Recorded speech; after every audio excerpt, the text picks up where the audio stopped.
नमस्ते, नमस्कार, जय हिंद दोस्तों। आप सभी का बहुत बहुत स्वागत है आपके अपने प्लेटफॉर्म द ऑफिसर्स एकेडमी में। साथियों, जिस घड़ी का आप सबको इंतजार था, आप सब कितने दिनों से कह रहे थे कि सर एनसीईआरटी 360 की वो वायरल किताब जिसके अंदर में प्रश्न बाई प्रश्न, पेज बाय पेज एनसीईआरटी के बनाए गए हैं, यानी एनसीईआरटी के प्रत्येक पेज से सवाल बनाए गए हैं, उस क्लास को कराइए सर, उस क्लास को कराइए। तो अंततः हम वो क्लास लेकर के आपके लिए आ गए हैं और बिना देरी किए हुए उस क्लास की शुरुआत करते हैं। तो क्या आप तैयार हैं? एक बार कमेंट बॉक्स में बता दीजिए। हम आपको यह जानकारी दे दें कि हम प्रतिदिन हिस्ट्री, ज्योग्राफी, पॉलिटी, इकोनॉमी और साइंस, हमारी 5 किताबें हैं और इन 5 की 5 किताबों का 7 दिन तक लगातार आपको सेशन मिलने वाला है। हम लगातार अगले 7 दिनों तक आपको एनसीईआरटी 360 के किताब से हम आपको ये कराने वाले हैं और हम आपको यह भी बता दें कि हम जो है आपको यह सेशन कराएंगे और साथ ही साथ आपको यह बात का यकीन दिला दें कि यह सेशन एक ऐतिहासिक सेशन होगा। क्यों होगा? क्योंकि इन सेशन के माध्यम से, इस सेशन के माध्यम से दोस्तों, आपको एनसीईआरटी के हर पन्ने से कठिन सवाल कराए जाएंगे जो परीक्षा के लिए महत्वपूर्ण होते हैं। तो कितने लोगों की यह चाहत है कि एनसीईआरटी 360 की क्लास चलनी चाहिए गुरुजी? एक बार कमेंट करके बता दीजिए और फिर हम क्लास को शुरू करेंगे। तो एनसीईआरटी 360 अगले वायरल किताब जो 1 महीने में 1 लाख से ज्यादा प्रतियां इस किताब की बिकी हैं और इसके हर पन्ने से टीआरई में 1 to 5 वालों के लिए भी ये पांचों किताब महत्वपूर्ण है, 6 to 8 के लिए भी, 9 10th के लिए भी और 11 12th के विद्यार्थियों के लिए भी। अगर आप इस किताब को खरीदते हैं तो एनसीईआरटी के प्रत्येक पन्ने से आप रूबरू हो जाएंगे और 42 किताब नहीं, सिर्फ 5 किताब पढ़कर आप सिलेक्शन पाएंगे, ये दावा है। क्योंकि हर पन्ने से, हर कॉमा से, हर अंडरलाइन किए हुए सवाल से परीक्षा में एक सवाल आता है। तो चलिए, अगर आप तैयार हैं तो मुझे एक बार बता दीजिए, एक बार जरा दिल देके कमेंट बॉक्स में बता दीजिए और फिर हम लोग क्लास की शुरुआत करेंगे। एक बार दिल देके बता दीजिए और फिर हम लोग क्लास की शुरुआत करेंगे। Are you ready guys? तो एक बार कमेंट करके बता दीजिए यस सर। ठीक है, यस सर। चलने दीजिए, चलने नहीं दे सकते दोस्तों। हम शुरू करते हैं यहीं से अपनी क्लास को। चलिए, लेट्स स्टार्ट द क्लास। पहला प्रश्न लेते हैं। उससे पहले एक महत्वपूर्ण जानकारी दे दें कि यदि आप टीआरई के टीजीटी और पीजीटी, यानी आप जानते हैं कि टीजीटी के अंदर में भी 5 सब्जेक्ट हमें पढ़ाने हैं, यानी 9 10th वाले के विद्यार्थियों के लिए हिस्ट्री, ज्योग्राफी, पॉलिटी, सॉरी नहीं, आपको पता है SST, science, maths, Hindi, science, maths, Hindi, English और उर्दू के विद्यार्थी तैयार हो जाइए क्योंकि उर्दू जबान भी अब हमारे यहां क्लास चलने वाली है। साथ ही साथ पीजीटी की अगर बात करें तो पीजीटी में 14 विषय हैं। उन सभी विषयों की पढ़ाई प्रतिदिन ऑफिसर एकेडमी के एक नए YouTube channel TGT PGT higher education by the officers academy पर मिलने वाली है। इस चैनल को आप सब्सक्राइब कर लीजिएगा। चलिए शुरू करते हैं। पहला प्रश्न है मेरे दोस्तों, पहला प्रश्न हमारी इस किताब का है, क्लास 12th की एनसीईआरटी से, चैप्टर नंबर 11 से और पेज नंबर 290 से बनाया गया है। यह एनसीईआरटी की किताब में आपको मिल जाएगा, इस बात को ध्यान रखिएगा। सभी लोग एक बार वीडियो को लाइक कर दीजिए और एक बार चैनल को, जिन लोगों ने सब्सक्राइब नहीं किया है, सब्सक्राइब कर दीजिएगा। पहला प्रश्न देखते हैं। प्रश्न बड़ा शानदार है। निम्नलिखित कथनों पर विचार करिए। कह रहा है पहला कथन, 1919 में अमृतसर में जब एक अंग्रेज ब्रिगेडियर ने एक राष्ट्रवादी सभा पर गोली चलाने का हुक्म दिया, तब जलियांवाला बाग हत्याकांड के नाम से जाने गए। इस हत्याकांड में 400 से अधिक लोग मारे गए। अब देखिए, एनसीईआरटी, मैं आपको बताने वाला हूं कि एनसीईआरटी की किताब, मेरी पढ़ाई या किसी अन्य शिक्षक की पढ़ाई या किसी लोकल पब्लिकेशन की किताब में क्या अंतर है। अब मैं आपको 2-3 बातें बड़ी मजे बताने वाला हूं। जैसे जो विद्यार्थी नॉर्मल लोकल पब्लिकेशन की किताबें पढ़ते हैं या अन्य पुस्तकों का अध्ययन किया है, उस स्टेटमेंट को ये गलत कर देंगे। क्यों गलत कर देंगे समझिएगा। इसलिए गलत कर देंगे क्योंकि यहां पे लिखा हुआ है 400 से अधिक लोग मारे हैं। आप जब स्पेक्ट्रम की किताब खोलेंगे तो स्पेक्ट्रम में मिलेगा 379। मेरे नोट्स को खोलेंगे तो उसमें भी हो सकता है कहीं कहीं मिले 379। किसी अन्य पब्लिकेशन की किताब में खोलेंगे तो मिलेगा 379। क्या मैं सही बोल रहा हूं? यस और नो बताइए। क्या आपने हर जगह पढ़ा है कि 379 लोग मारे गए और 1000 से ज्यादा लोग या 1200 से ज्यादा लोग घायल हुए? यस और नो कमेंट करिए। सभी लोगों का कमेंट आना चाहिए। आज ये क्लास मजेदार क्लास होगी और रोज चलेगी अगर आपका प्यार मिलेगा तो। ठीक है, लॉग इन नहीं हो रहा है भैया, लॉग इन हो जाएगा, उसकी चिंता मत कीजिए। ठीक है, चलिए बताइए, फटाक से मुझे बताइए, जल्दी से मुझे बताइए इस बात को कि क्या आप इस बात को सहमत हैं कि ये 379 आंकड़ा आपने पढ़ा है। तो हम लोग क्या करते हैं, एग्जाम में कट करके आते हैं। लेकिन एक बात को ध्यान रखिएगा कि परीक्षा में वही सही है जो एनसीईआरटी कहता है। परीक्षा में वही सही है जो एनसीईआरटी कहता है। इस बात को समझ में आ रही है क्या सबको बात? ये अब मुझे, अब सुनिए, अब ये चूंकि ये स्टेटमेंट गलत नहीं है, स्टेटमेंट सही है, क्योंकि एनसीईआरटी कहता है कि 400 से अधिक लोग मारे गए, स्टेटमेंट करेक्ट हो जाता है। अच्छा, अंग्रेज ब्रिगेडियर का नाम क्या था? यहां पे 2 ब्रिगेडियर थे, एक जनरल ओ डायर थे, जरा कमेंट करना, एक जनरल ओ डायर थे। और जनरल ओ डायर जो हुआ करते थे, ये कौन थे? तो आपको ये पता होगा कि ये वहां के कौन थे? तो गवर्नर हुआ करते थे। क्या हुआ करते थे? गवर्नर हुआ करते थे। और एक और डायर हुआ करते थे, उस डायर का क्या नाम था? रेनिगल्ड ओ डायर। क्या नाम था भाई? रेनिगल्ड ओ डायर। और ये डायर साहब कौन हुआ करते थे? कंफ्यूज नहीं करना है। तो ये डायर साहब मेरे दोस्तों कौन थे? तो ये सेना के कमांडर थे। कौन थे? सेना के कमांडर, यानी सेना कमांडर थे। दोनों में एग्जाम में कंफ्यूजन होता है। तो पहला ये स्टेटमेंट करेक्ट हो गया, 379 नहीं, हमें 400 एनसीईआरटी बताता है। ठीक है, अब दूसरा देखिए, रॉलेट सत्याग्रह से ही गांधी जी एक सच्चे राष्ट्रीय नेता बने। देखिए, एनसीईआरटी की किताब क्लास 12 की जब आप पढ़ेंगे तो एनसीईआरटी की क्लास 12 की किताब यह बताती है कि भाई रॉलेट सत्याग्रह गांधी के जीवन का एक टर्निंग पॉइंट हुआ करता है, और उसी टर्निंग पॉइंट में महात्मा गांधी एक राष्ट्रीय स्तर के नेता के रूप में जाने जाते। ठीक है, अच्छा एक बात बताइए मुझे, सोशल साइंस वालों को साइंस का भी बुक लेना होगा, क्योंकि भैया इसलिए गौरव जी आप ले लीजिए क्योंकि 40 नंबर का जीएस आता है, उसमें वो मदद मिलता है। अब प्लीज मेरा रिक्वेस्ट है, जिनको किताब ऑर्डर किया है, किताब का लोड है, किताब जा रहा है, ऑर्डर करने के 7 दिनों के भीतर चला जाता है। इनकेस नहीं गया है तो उसके लिए टेलीकॉलिंग से आप सुबह 10 बजे से नहीं, सुबह 11 बजे से शाम 5 बजे के बीच में कॉन्टैक्ट कर सकते हैं। अब मुझे प्लीज पढ़ाने दीजिए, ठीक है? ठीक है, अब मैं पढ़ाऊं। तो क्या ये डाउट सबको क्लियर हो गया? एक बार यस सर करके बता दीजिए, दिल दीजिए कमेंट बॉक्स में अगर ये डाउट क्लियर हो गया कि 400 सही है या नहीं। तो भाई 400 सही है, क्योंकि एनसीईआरटी 400 कहता है। किताबें, अन्य पब्लिकेशन की किताबें, लूसेंट, क्राउन, मेरी, आपकी दुनियादारी की सभी किताबें 379 कहती हैं, जो आंकड़ा गलत है। एनसीईआरटी 400 कहता है। तीसरा कह रहा है कि चंपारण सत्याग्रह से के सफलता से उत्साहित होकर गांधी जी ने अंग्रेजी शासन के खिलाफ असहयोग आंदोलन की मांग कर दी। गलत है, महात्मा गांधी ने असहयोग की मांग की है, लेकिन चंपारण से नहीं मेरे दोस्तों, उन्होंने किससे? रॉलेट सत्याग्रह से। रॉलेट सत्याग्रह से, ध्यान रखिएगा, किससे? तो रॉलेट सत्याग्रह से मांग की है। तो प्रश्न का सही उत्तर हो जाएगा 1 और 2 सही है, प्रश्न का सही विकल्प है सी। कितने लोगों का सही सी उत्तर है जरा कमेंट करके बता दीजिए मुझे। क्या यह बात क्लियर है सभी लोगों को? Is it clear to everyone in the class? Yes और नो जरा कमेंट करके बता दीजिए, है ना? अब सुनिए, अब सुनिए, बुक ऑर्डर कर लीजिए, कमेंट बॉक्स में लिंक है। अब मैं आपको 2-3 बड़ी बातें बताता हूं। सबसे पहले रॉलेट एक्ट से संबंधित 3 बड़ी बातें मैं आपसे पूछूंगा और आपको कमेंट करके बताना है रॉलेट एक्ट से संबंधित। सबसे पहले बताइए कि रॉलेट एक्ट का ओरिजिनल नाम क्या था? आपसे एग्जाम में पूछेगा कि रॉलेट एक्ट का ओरिजिनल नाम क्या था, तो आप क्या आंसर देंगे? आंसर आप देंगे the anarchical and the crime regulating act. The anarchical and the crime regulating act, anarchical and the crime regulating act. इसकी अध्यक्षता किसने की थी? इसको बनाया किसने था दोस्तों? तो ध्यान रखेंगे, सर सिडनी रॉलेट ने बनाया था। सर सिडनी रॉलेट ने बनाया था। दूसरा सवाल यहीं से निकल के आता है, एग्जाम में पूछता है कि सर सिडनी रॉलेट ने इस कानून को बनाया, तो इस कानून में प्रावधान क्या थे? तो इस कानून में प्रावधान था कि शक के आधार पर। किस आधार पर दोस्तों? तो ध्यान रखना है, शक के आधार पर। दोस्तों कितने वर्ष की सजा? ये टीआरई का क्वेश्चन है, पिछले ही टीआरई 3 में आया है। तो कम से कम 2 वर्ष, कम से कम कितने वर्ष की सजा? तो कम से कम 2 वर्ष की सजा। इस बात को ध्यान रखना है, कम से कम कितने वर्ष की सजा? सभी लोग कमेंट करिए, ये एग्जाम में आ चुका है टीआरई में, ध्यान रखेंगे। तो 2 वर्ष की सजा। अब ध्यान दीजिएगा, इस कानून को जब लाया गया तो इस कानून का महात्मा गांधी ने विरोध किया, और महात्मा गांधी ने इस कानून का क्या नाम दिया जरा बताइए? तो इस कानून को महात्मा गांधी ने कहा कि यह एक काला कानून है। क्या कहा मेरे दोस्तों जरा बताना? यह एक काला कानून है।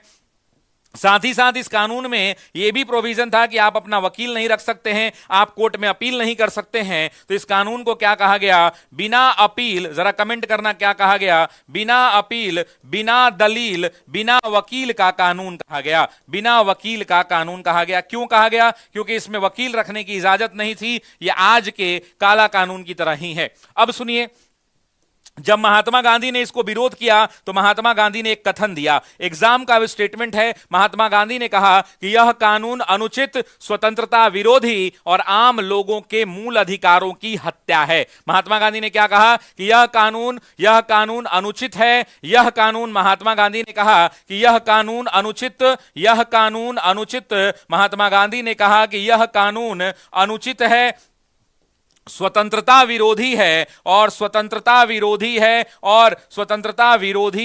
और आम लोगों के मूल अधिकारों की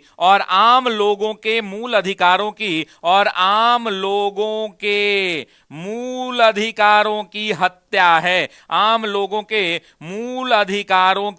मूल अधिकारों की हत्या है, ये बात महात्मा गांधी ने कही थी। अच्छा, मुझे कोई कमेंट करके बता सकता है किसी का विरोध करते हुए पंजाब में 2 लोग थे, जरा कमेंट करके बताइए उन पंजाब में 2 नेताओं का क्या नाम था जो उसके विरोध प्रदर्शन में महात्मा गांधी शामिल होने जा रहे थे और उनको हरियाणा के पलवल रेलवे स्टेशन पर, एग्जाम में पूछेगा कहां पर गिरफ्तार किया गया। मैं चाहता हूं कि महात्मा गांधी जब पंजाब की ओर निकले तो हरियाणा के पलवल, सभी लोग कमेंट करके बताइए किस रेलवे स्टेशन पर महात्मा गांधी को अरेस्ट किया गया। तो पलवल रेलवे स्टेशन पर मेरे दोस्तों ध्यान रखेंगे। और ये 2 लोग कौन कौन थे? डॉक्टर सत्यपाल मलिक और डॉक्टर सैफुद्दीन किचलू थे। और दूसरे कौन है मेरे दोस्तों, बताना। सत्यपाल मलिक हैं। इन दोनों का नाम ध्यान रखना। और इसी के बाद आपको जलियांवाला बाग की कहानी आती है, इस बात को ध्यान रखिएगा। एक सवाल और है मेरा कि रॉलेट एक्ट क्यों आया। एक लॉजिकल एडवांस बात करते हैं, मतलब हाई लेवल डिस्कशन की बात करते हैं। एक तो बेसिक मैंने डिस्कशन करा दिया, अब हाई लेवल। इस बात को समझिए कि अंग्रेजों ने रॉलेट एक्ट क्यों आया, इस बात का मुझे जवाब चाहिए, क्योंकि अब टीआरई मजाक नहीं है। अब टीआरई जो है मजाक नहीं है, अब बीपीएससी मजाक नहीं है। आपको कॉन्सेप्ट जानना होगा। जरा कमेंट करके बताइए कि क्यों आया है, जरा कमेंट करके बताइए कि क्यों आया है। सभी लोग कमेंट करेंगे क्यों आया रॉलेट एक्ट। देखिए, हुआ यूं कि आपको हम कहानी बताते हैं। ये कहानी है दिसंबर 1917 की। मेरे दोस्तों ध्यान रखना, दिसंबर 1917 में अंग्रेजों की स्थिति बेहद खराब थी। क्यों खराब थी? पहला, देखिए 4 ऐसे काम हुए जो अंग्रेज नहीं चाहते थे। जैसे 1916 के अधिवेशन में इंडियन नेशनल कांग्रेस और मुस्लिम लीग में संगठन हो गया, गठबंधन हो गया, समझौता हो गया, अंग्रेज नहीं चाहते थे। 1916 के अंदर में ही नरम दल और गरम दल एक हो गए, अंग्रेज ये भी नहीं चाहते थे। तीसरा बड़ा झटका अंग्रेजों को लगा जब महात्मा गांधी ने चंपारण सत्याग्रह में सत्य और अहिंसा के दम पर भारत में अंग्रेजों के नाक में दम कर दिया। अब इस बात से अंग्रेज गुस्सा गए और तब जाकर अंग्रेजों ने एक सिडिशन कमेटी का गठन किया और इसी कमेटी का गठन करने के बाद इंग्लैंड के हाई कोर्ट के जज सर सिडनी रॉलेट को भारत बुलाया गया और सिडनी रॉलेट को भारत बुलाकर यह काम दिया गया कि भाई साहब, भारत को कैसे कंट्रोल किया जाए ये जरा देखकर बताइए। और तब जाकर रॉलेट एक्ट आया। इसी व्यक्ति ने भारत घूमा और भारत घूमने के बाद इसने अपनी रिपोर्ट दी और इस रिपोर्ट में जानते हैं इस व्यक्ति ने क्या कहा। इस व्यक्ति ने अपनी रिपोर्ट में कहा कि भारत के अंदर में कठोर से कठोर कानून लाने की आवश्यकता है ताकि भारत के लोगों को फिर से अपने कंट्रोल में किया जा सके। और मेरे दोस्तों ध्यान रखिएगा, तब जाकर ये मामला सलटा और तब जाकर ये चीजें हुई हैं। क्या ये बात सबको समझ में आ रही है? Is it clear to everyone? अच्छा, मुझे एक सवाल का जवाब दे दीजिए। 1916 में कांग्रेस का अधिवेशन कहां हुआ था? एक एक बच्चा, जो ये 2000 लोग लगभग क्लास में हैं, मैं चाहता हूं कि कमेंट बॉक्स में हे मां सरस्वती 2000 के 2000 लोगों का जवाब आना चाहिए। तभी सरस्वती मैया हमसे आपसे सबसे खुश रहेंगी, क्योंकि उनको लगेगा कि बच्चा मेहनत कर रहा है, टीचर मेहनत कर रहा है। जरा कमेंट में बताइए कि 1916 का अधिवेशन किस स्थान पर हुआ था, किस स्थान पर हुआ, पहला क्वेश्चन। और दूसरा क्वेश्चन बताइए कि उसके अध्यक्ष कौन थे, ये दूसरा क्वेश्चन है, ये भी टीआरई में आया हुआ है। और तीसरा एक और क्वेश्चन जो यहां से एग्जाम में पूछा गया है वो भी आप बता दीजिए कि बिहार के कौन से नेता यहां पर शामिल हुए थे, किसानों के नेता अपने आप को कहते थे, कौन से व्यक्ति थे जो बिहार। सभी बच्चा, एक एक बच्चा क्लास का इस कमेंट को कमेंट बॉक्स में कमेंट करेगा। मैं चाहता हूं कि एक एक आदमी इसका कमेंट करे, ऐसे काम नहीं चलेगा। एक एक व्यक्ति कमेंट करेगा तब जाके ये पूरा होगा। अब मुझे बताइए कि क्या इसका डिस्कशन खुश हुए आप? क्या इससे सब कुछ सीख लिए? किताब आपने पढ़ी है, और जिसने भी किताब पढ़ी है वो किताब काफी शानदार है। जिन लोगों को किताब खरीदना है, ऊपर ऐप का लिंक लगा हुआ है, ऐप के लिंक में जाइए, एक टैब है एनसीईआरटी बुक का, उस पर जाके क्लिक कर कर आप किताब खरीद सकते हैं। बाकी आगे बढ़ते हैं, आपके उत्तर आ रहे हैं, मैं कुछ लोगों का नाम भी चाहता हूं। देखिए, एनसीईआरटी का जब किताब पढ़ेंगे तो क्लास 12 में एनसीईआरटी क्या कहता है? एनसीईआरटी कहता है कि अप्रैल 1919 में अमृतसर में यह खून खराबे के चरमोत्कर्ष पर ही पहुंच गई जब एक अंग्रेज ब्रिगेडियर ने एक राष्ट्रवादी सभा पर गोली चलाने का हुक्म दिया। तब जलियांवाला बाग हत्याकांड के नाम से जाने गए इस हत्याकांड में 400, देखिए है ना, 400, यही क्वेश्चन हमने बनाया था, और जो बच्चा नहीं जानता है वो 379 समझ के इसको गलत कर देगा, जबकि एनसीईआरटी कहता है 400, तो हम एग्जाम में 400 टिक करेंगे, 379 नहीं टिक करेंगे। पहला गलती।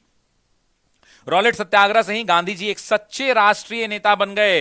देखिए यहां पे यही ऑप्शन था ना, यही ऑप्शन था ना, रॉलेट सत्याग्रह से गांधी जी एक सच्चे राष्ट्रीय नेता बन गए। ये भी स्टेटमेंट सही है। और इसकी सफलता से उत्साहित होकर गांधी जी ने अंग्रेजी शासन के खिलाफ असहयोग अभियान की मांग कर दी। जो भारतीय उपनिवेशवाद का खात्मा करना चाहते थे उनसे आग्रह किया गया। ये एनसीईआरटी है ना। अब देखिए यहां पर 1917 का अधिकांश समय महात्मा गांधी को किसानों के लिए काश्तकारी की सुरक्षा के साथ साथ अपनी पसंद की फसल उपजाने की आजादी दिलाने में बीता है। अगले वर्ष यानी 1918 में गांधी जी गुजरात के अपने गृह राज्य में 2 अभियानों में संलग्न रहेंगे। सबसे पहले उन्होंने अहमदाबाद के एक श्रम विवाद में हस्तक्षेप कर कपड़े के मिलों के काम करने वाले लोगों के लिए काम करने की बेहतर स्थितियों की मांग की। इसके बाद उन्होंने खेरा में फसल चौपट होने पर राज्य के किसानों का लगान माफ करने की मांग की थी। यहां से 2 बातें, आप डिलीवरी चार्ज हमारा कम कर दिया गया है। अब एक किताब की डिलीवरी चूंकि वो कंपनी लेती है, और हमारे यहाँ किताब 200 रुपए में और डिलीवरी के साथ 265 में उपलब्ध है। घर मंगवा सकते हैं आप, ज्यादा किताब खरीदेंगे तो सस्ता पड़ेगा। ऑफलाइन में जो भी लोग नया बैच देखना चाहते हैं तो 23 फरवरी से यानी अगले सप्ताह शुरू हो रहा है बैच, और इस नंबर पर आप संपर्क कर सकते हैं ऑफलाइन के लिए। प्रयागराज में भी हमारा बैच आ रहा है 23 फरवरी से। ऑनलाइन में ये बैच लॉन्च कर दिया गया है, और अगले 3 दिनों तक एमसीक्यू बैच फ्री दिया जा रहा है। जो लोग एमसीक्यू बैच के बारे में जानते हैं उनको पता है कि एक इकलौता ऐसा रामबाण बैच है जिसकी कीमत 5,599 रुपए है। वो 599 वाला बैच, इस बैच के साथ अगले 3 दिनों तक फ्री रहेगा। आप अगर 999 का ये टीआरई का बैच खरीदते हैं तो आपको एमसीक्यू बैच अगले 3 दिनों तक फ्री मिलेगा। 6 to 8 के भी बैच लॉन्च कर दिए हैं। कल यानी 15 फरवरी को सारे ऑनलाइन बैच 6 PM यूट्यूब पर ओरिएंटेशन होगा, और परसों से पेड बैच की क्लास शुरू हो जाएगी, चाहे वो पीआरटी की हो, चाहे वो 6 to 8 की हो, चाहे वो 9, 10th की हो। इस बात को आप ध्यान रखिएगा, ठीक है।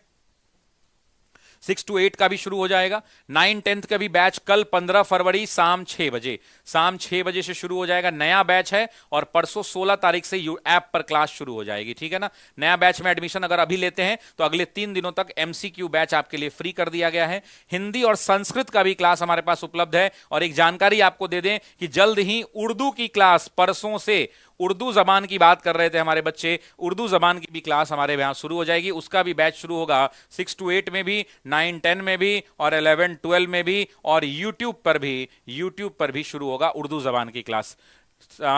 इसमें 11, 12 में भी हमारे पास एमसीक्यू बैच फ्री है। सारे विषय 11, 12 के उपलब्ध हैं, इस बात को ध्यान रखिएगा। अगला प्रश्न लेते हैं। अगला प्रश्न मेरे दोस्तों क्लास 12 की एनसीईआरटी से है, चैप्टर नंबर 11 से है, पेज नंबर 290 से है। इस क्वेश्चन का आप अच्छे से पढ़िए। मैं चाहता हूं कि इसका आप सही उत्तर कमेंट बॉक्स में दीजिए। कमेंट बॉक्स में एक एक विद्यार्थी का उत्तर आना चाहिए। सीरियस क्वेश्चन है, एग्जाम में पूछा जा सकता है, एनसीईआरटी से बनाया गया है। असहयोग आंदोलन के समय किए गए कार्यक्रम के संदर्भ में निम्नलिखित कथनों पर विचार कीजिए। विद्यार्थियों ने सरकार द्वारा चलाए जा रहे स्कूल और कॉलेज में जाना शुरू कर दिया। सरकारी आंकड़ों के मुताबिक 1921 में 396 हड़तालें हुई। तो हम भी नहीं पढ़ाए अपने क्लास में। देखिए मैं जो है ना, मैं एक्सेप्ट करता हूं बहुत सारी चीजें। बहुत कम लोग के पास जिगरा होता है एक्सेप्ट करने का, बहुत कम लोगों के पास ये जिगरा होता है। इस बात को समझिए कि मैं क्लियरली एक्सेप्ट करता हूं कि ये लाइन मैंने क्लास में नहीं पढ़ाया है तो नहीं पढ़ाया है। आप समझिए कि ये किसी भी टीचर के नोट्स में नहीं मिलेगा, ये दूसरा लाइन। और ये जानते हैं कहां मिलेगा? तो ये मिलेगा क्लास 12 की एनसीईआरटी में। और यही एग्जाम में जब आता है तो हम लोग हिट विकेट आउट हो जाते हैं। इसीलिए मैंने आपको कहा था कि 1 to 5 के बच्चे हों, 6 to 8 के बच्चे हों, 9, 10th के बच्चे हों, या 11, 12th के बच्चे हों, आपके पास 5 किताब होनी चाहिए, और वो ये वाली एनसीईआरटी की होनी चाहिए। बाकी जिन देखिए 2 बातें हैं। कुछ लोग कहेंगे कि शशि सर प्रचार कर रहे हैं, तो भैया मत खरीदिएगा। और जो खरीदने वाले बच्चे ना वो चुपचाप खरीद के पढ़ रहे हैं। अगर नहीं खरीदते तो 1 महीना में 1 लाख किताब बिका है, और ये सब टीआरई वाले बच्चे हैं, सब के सब, और 1-1 लाख सब किताब बिका है, यानी 5 लाख। तो वो जो खरीदने वाला बच्चा है ना, सीरियस बच्चा है ना, वो चुपचाप खरीदता है, वो कमेंट बॉक्स में आके गाली गलौज और ये सब काम नहीं करता है। आपको खरीदना हो आप खरीदिए, नहीं खरीदना हो आप मत खरीदिए, हमारा काम बताना है, हम बताएंगे। क्लास 12 के ये कहीं नहीं मिलेगा, किसी के नोट्स में नहीं मिलेगा। देखिए पहला कथन, सरकारी आंकड़ों के मुताबिक 1921 में 396 हड़तालें हुई, जिनमें 6 लाख मजदूर शामिल थे और इससे 70 लाख कार्य दिवस का नुकसान हुआ। उत्तरी आंध्र प्रदेश की पहाड़ी जनजातियों ने वन कानूनों की अवहेलना कर दी।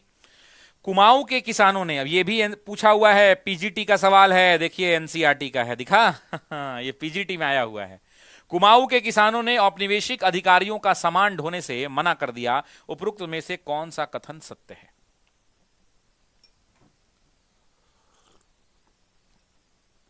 बिल्कुल पढ़ सकते हैं मेरे भाई, बिल्कुल पढ़ सकते हैं।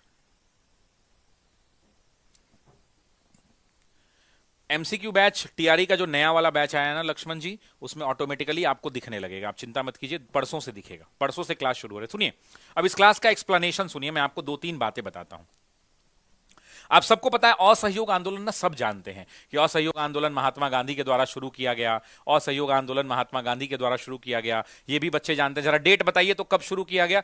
1 अगस्त 1920 में। चाहता हूं सभी लोग कमेंट बॉक्स में लिखिए, ये डेट याद करना है। अच्छा, इसी दिन किसकी मृत्यु हो गई, जरा ये भी कमेंट करके सभी लोग बताइए। और देखिए जो सिंसियर बच्चे हैं ना, वो कमेंट करके चीजों को याद करते हैं, तो मेरा निवेदन है आपसे भाई, ऐसे ही नहीं ऑफिसर एकेडमी कहता है कि 1 लाख से ज्यादा विद्यार्थियों के सरकारी शिक्षक बनने के सपनों को पूरा करने में हमने मदद की है। हमारी बात समझिए, सुनिए और मानिए। जब मैं कहता हूं कि कमेंट करिए तो कमेंट करिए, उससे लाभ आपको मिलेगा, मुझे नहीं, मेरा क्या है, आपको ज्यादा लाभ मिलेगा बच्चे, है ना।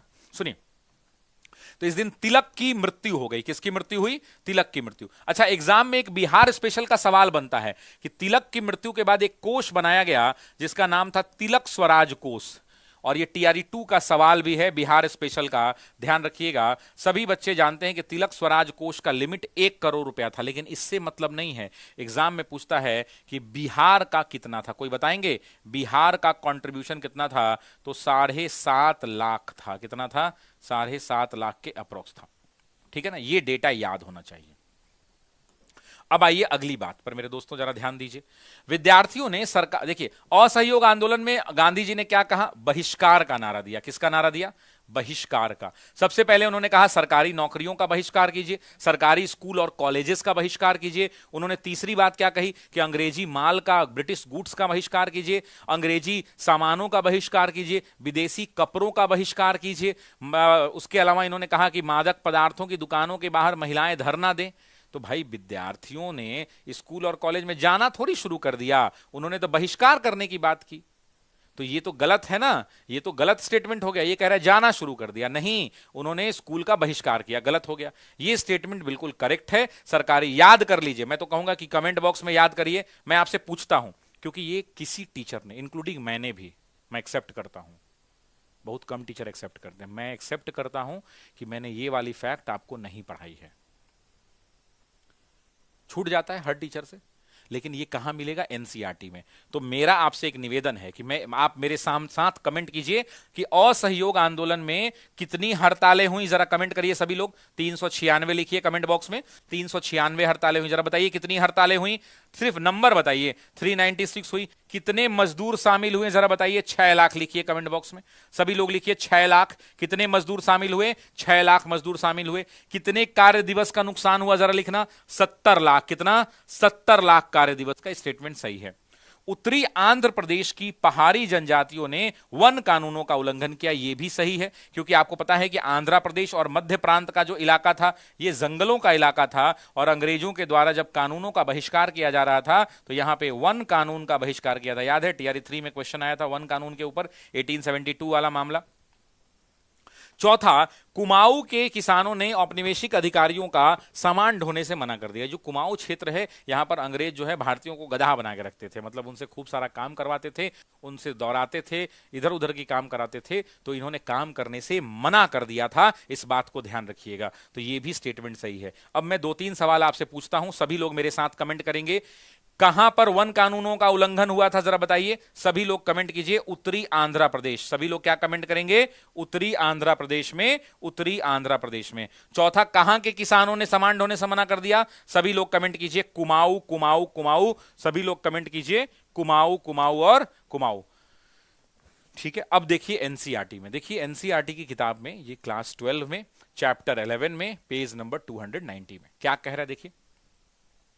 ये यहां से पहला स्टेटमेंट है जहां से हमने बनाया है।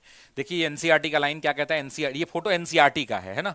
विद्यार्थियों ने सरकार द्वारा चलाए जा रहे स्कूलों और कॉलेजों में जाना छोड़ दिया। तो ये जाना छोड़ दिया, और यहां पे देखिए क्वेश्चन में क्या था, स्कूलों में जाना छोड़ा नहीं, यहां जाना शुरू कर दिया था, इसीलिए मैंने बोला कि ये गलत है। समझ में आई बात? अब देखिए, वकीलों ने अदालतों में जाने से मना कर दिया। कई कस्बों और नगरों में श्रमिक वर्ग हड़ताल पर चला गया।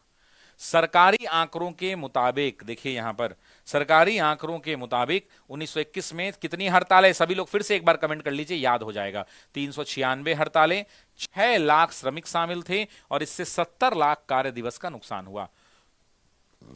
देहात भी असंतोष से आंदोलित हो रहा था। उत्तरी आंध्र प्रदेश की पहाड़ी जनजातियों ने वन कानूनों की अवहेलना की। ये तीसरा स्टेटमेंट है। ये देखिए, ये दूसरा स्टेटमेंट है। ये वाला ना टीआरई 2 में आया था, यहां पे क्वेश्चन हमने नहीं बनाया, ये क्वेश्चन टीआरई 2 में आया है कि अवध के किसानों ने कर नहीं चुकाया था। ये क्वेश्चन जो है, ये टीआरई 2 का क्वेश्चन है। ये किसका क्वेश्चन है?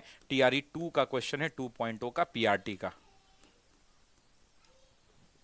देखिए यहां पर, कुमाऊं के किसानों ने औपनिवेशिक शासन अधिकारियों का सामान ढोने से मना कर दिया। ये चौथा स्टेटमेंट। मेरे भाई इस बात को समझिए, एनसीईआरटी के हर लाइन से सवाल बनाए जा रहे हैं।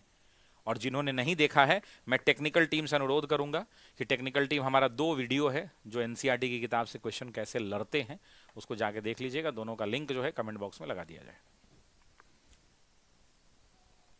क्लास कैसी लग रही है बताइए एक बार। अगर क्लास अच्छी लग रही है, अगर आपको क्लास अच्छी लग रही है तो 1 दिल दीजिए, बहुत अच्छी लग रही है तो 2 दीजिए, उससे भी ज्यादा अच्छी लग रही है तो 3 दीजिए, उससे ज्यादा 4 दीजिए, और एकदम वंडरफुल आउटस्टैंडिंग लग रही है तो 5 दिल एक साथ दे दीजिए। कमेंट बॉक्स में देके बताइए। अगले प्रश्न की ओर बढ़ते हैं। अगला प्रश्न देखिए क्या कह रहा है। क्लास 12 का ये क्वेश्चन है, चैप्टर नंबर 11 से, पेज नंबर 289 से है। कह रहा है निम्नलिखित कथनों पर विचार करिए। देखिए भाई, विचार करते हैं। कह रहे हैं 1918 में, पहला कथन क्या कह रहा है देखिएगा। 1918 में गांधी जी गुजरात के अपने गृह राज्य में 2 अभियानों में संलग्न रहे। सबसे पहले उन्होंने अहमदाबाद के एक श्रम विवाद में हस्तक्षेप कर कपड़ों के मिलों को काम करने वालों के लिए बेहतर स्थिति की मांग की। देखिए आप जानते हैं ये बात सही है। महात्मा गांधी ने 1917 के बाद 1918 में गुजरात में 2 आंदोलन किए। कौन कौन से? तो सबसे पहला जरा कमेंट करके बताइए, अहमदाबाद मिल मजदूर आंदोलन। कौन सा? अहमदाबाद मिल मजदूर, अहमदाबाद मिल मजदूर आंदोलन पहला आंदोलन था। और हमने बताया भी था कि अगर कंफ्यूजन हो तो अहमदाबाद ए से शुरू होता है, ठीक है। और 1918 में दूसरा हुआ था खेरा सत्याग्रह। तो खेरा जो है, खेरा आंदोलन या खेरा सत्याग्रह जो है, खेरा सत्याग्रह, तो खेरा के से शुरू होता है, तो के बाद में आता है, ऐसे करके आप याद रख सकते हैं, ठीक है। तो खेरा था किसानों के लिए, अहमदाबाद था मिल मजदूरों के लिए। यहां पे एक महिला का नाम आता है, जरा कमेंट करके बताइएगा, अनसुईया बेन का, याद है ना, जिन्होंने कॉम्प्रोमाइज करने के लिए महात्मा गांधी को बुलाया। महात्मा गांधी आंदोलन पर बैठे और अनसुईया बेन ने उनको बुलाया था। और आपको याद होगा कि यहां पर जो कॉम्प्रोमाइज हुआ था, एग्जाम में पूछता है कि कितने प्रतिशत पर, तो 35% बोनस पर जो है कॉम्प्रोमाइज हुआ था। सभी लोग कमेंट करके बताएंगे कमेंट बॉक्स में 35% बोनस पर। Everyone please comment 35% bonus. दूसरा देखिए, इसके बाद उन्होंने चंपारण में फसल चौपट होने पर राज्य के किसानों का लगान माफ करने की। अच्छा मुझे एक बार बताइए कि क्या ये स्टेटमेंट सही है? दूसरे के बारे में बताइए कि सही है या गलत है। सही है तो लिखिए एस और गलत है तो लिखिए जी। मैं देखना चाहता हूं, मैं थोड़ा इंटरेक्टिव चाहता हूं। मैं चाहता हूं कि इस सेशन से आप सीखें। मैं आपको कुछ एलिमिनेशन सिखाना चाहता हूं। जरा मुझे बताइए सही है या गलत है। लव यू मेरे भाई। 5 दिल देने वाले विकास जी, बहुत बहुत शुक्रिया। जिन्होंने अभी तक वीडियो को लाइक नहीं किया है वो कृपया करके वीडियो को लाइक कर दें।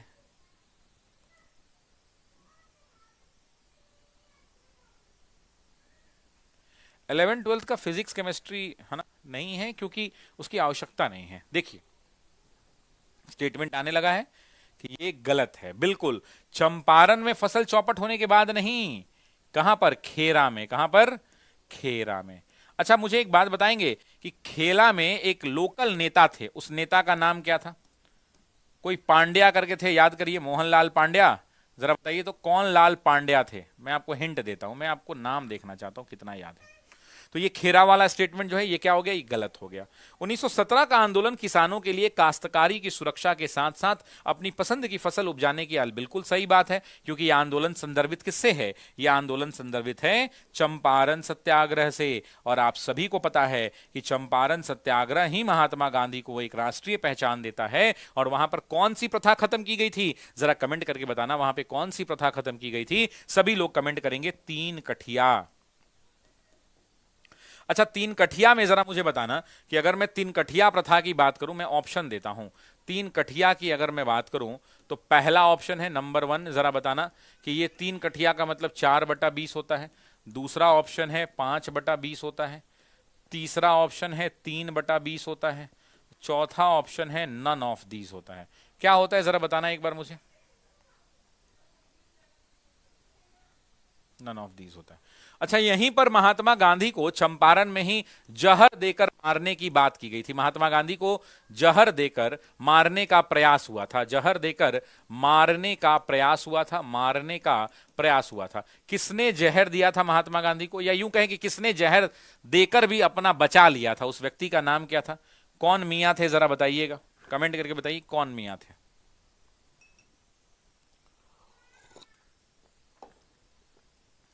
कौन मियां थे साहब?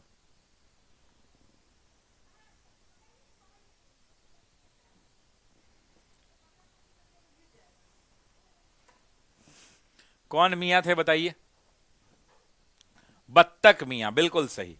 बत्तक मियां इस व्यक्ति का नाम था और बत्तक मियां ही जहर दिया और उन्होंने बचा भी लिया था। इस बात को ध्यान रखिएगा महात्मा गांधी को, क्योंकि वो नौकरी कर रहे थे वो इरविन के यहां। तो इस प्रश्न का जो सही उत्तर जाएगा वो क्या जाएगा? 1 और 3 जाएगा, यानी ए विकल्प जाएगा। अब एनसीईआरटी देखिए क्या कहता है। एनसीईआरटी में ये जो स्क्रीनशॉट लगा हुआ है ये हमारी किताब का है। किस किताब का?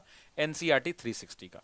जिन लोगों ने अभी तक किताब नहीं खरीदा है, मैं इतना ही कहूंगा मेरे भाई कि ये किताब इकलौता कट ऑफ बढ़ाएगा। इस बात को याद रखिएगा, क्योंकि जब बच्चा पढ़कर जाएगा सवाल बनाकर आएगा। हमने देख लिया है, हमने वीडियो भी बनाया है उसके लिए कि कितना क्वेश्चन एनसीईआरटी से लड़ता है। भाई सारे में 80, 60, 70% सवाल एनसीईआरटी से लड़े हैं। इसीलिए बाकी देखिए, ये देखिए एनसीईआरटी क्या कहता है। 1917 का अधिकांश समय महात्मा गांधी को किसानों के लिए काश्तकारी सुरक्षा के साथ साथ अपनी पसंद की फसल उपजाने की आजादी दिलाने में बीता। ये आपका स्टेटमेंट नंबर 3 है क्वेश्चन का। अगले वर्ष यानी 1918 में गांधी जी गुजरात के अपने गृह राज्य में 2 अभियानों में संलग्न रहे। पहला, अहमदाबाद का एक श्रम विवाद में हस्तक्षेप कर कपड़ा के मिलों में काम करने वालों के लिए बेहतर स्थिति की मांग करना। यह आपका स्टेटमेंट नंबर 1 है। दूसरा, इसके बाद उन्होंने यहां पे खेरा की जगह चंपारण कर दिया था ऑप्शन में। यह तीसरा स्टेटमेंट है। इन बातों को आप ध्यान रखिएगा। अच्छा मेरा एक और सवाल है, मैं एक सवाल जानना चाहता हूं कि महात्मा गांधी जो है पटना कितने तारीख को पहुंचे थे? ये एग्जाम बहुत इंपॉर्टेंट है, बिहार स्पेशल का फैक्ट है। बताइए, बिहार स्पेशल का फैक्ट है कि चंपारण जाने के लिए महात्मा गांधी पटना कई तारीख को पहुंचे थे? डेट बताइए, डेट। एग्जाम में डेट पूछेगा, सभी लोग डेट बताइए, हम डेट जानना चाहते हैं। डेट बताइए, डेट क्या था? सभी लोग बताइए डेट क्या था। एवरीवन प्लीज कमेंट कि डेट क्या था। वीडियो नहीं लाइक करने वाले से सरस्वती मैया खिसियाइएगा मत, ये हमारे बच्चे हैं, इनको माफ कीजिएगा, क्योंकि शशि सर मेहनत कर रहे हैं, इनको दिख रहा है, लेकिन बच्चे जो हैं मोहब्बत नहीं करते हैं। ये आज ही स्टार्ट हुआ है, अगले 7 दिन तक चलेगा, ठीक है। सभी लोग ये डेट याद करके बता दीजिए कमेंट करके। 10 अप्रैल सभी लोगों को कमेंट हो गया। अच्छा एक और सवाल यहां से पूछता है, वो भी बिहार स्पेशल का ही पूछता है कि मुजफ्फरपुर में अच्छा बिहार स्पेशल बताऊं कि नहीं बताऊं, ये बताइए पहले, यस और नो में बताइए। पहले बिहार स्पेशल बताऊं कि नहीं बताऊं ये बताइए, यस और नो कमेंट करिए सभी लोग। मुजफ्फरपुर में इनको रिसीव करने कौन आया था, एग्जाम में ये पूछा हुआ है, जरा बताइए कि मुजफ्फरपुर में इनको रिसीव करने कौन आया था। जेबी कृपलानी। और पेशे से ये क्या थे, ये भी पूछा गया है सवाल में। पेशे से ये क्या थे, ये भी सवाल में पूछा गया है, एग्जाम में पूछा हुआ सवाल है। और अगर आप कहेंगे तो मैं ऐसे ही बिहार स्पेशल बीच बीच में पूछता चलूंगा, है ना।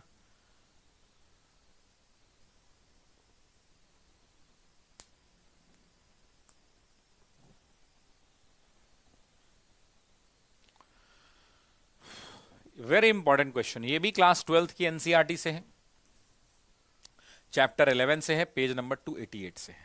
कह रहा है भारत में महात्मा गांधी की पहली प्रमुख सार्वजनिक उपस्थिति कहां और कब थी। रॉलेट सत्याग्रह के दौरान, खेरा के दौरान, चंपारण में, बनारस हिंदू विश्वविद्यालय के उद्घाटन में। बताइए कमेंट करके क्या होगा आंसर। 3000 से ज्यादा विद्यार्थी लाइव हैं। आप सभी लोगों का बहुत बहुत धन्यवाद। आंसर बताइए इस प्रश्न का क्या होगा।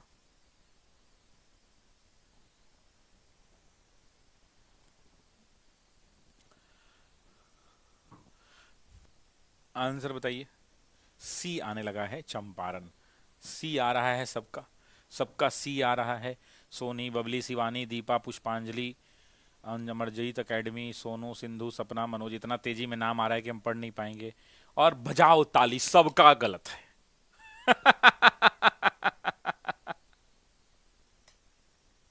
सबका गलत है। ये है एनसीईआरटी, इसी को कहते हैं एनसीईआरटी। इसीलिए कहते हैं कि पढ़िए एनसीईआरटी 360, क्योंकि ये अपने सवालों से चौंकाएगा। एनसीईआरटी की 9 किताबों को पढ़ने के बाद ये किताब बनाई गई है इकलौती। या तो आप सबसे बढ़िया रहेगा कि 9 को एनसीईआरटी पढ़ लीजिए, क्लास 6, 7, 8, 9, 10, 11 का दोनों और 12 का दोनों, और नहीं तो इसको पढ़िएगा तो आंसर मारिएगा डी ऑप्शन।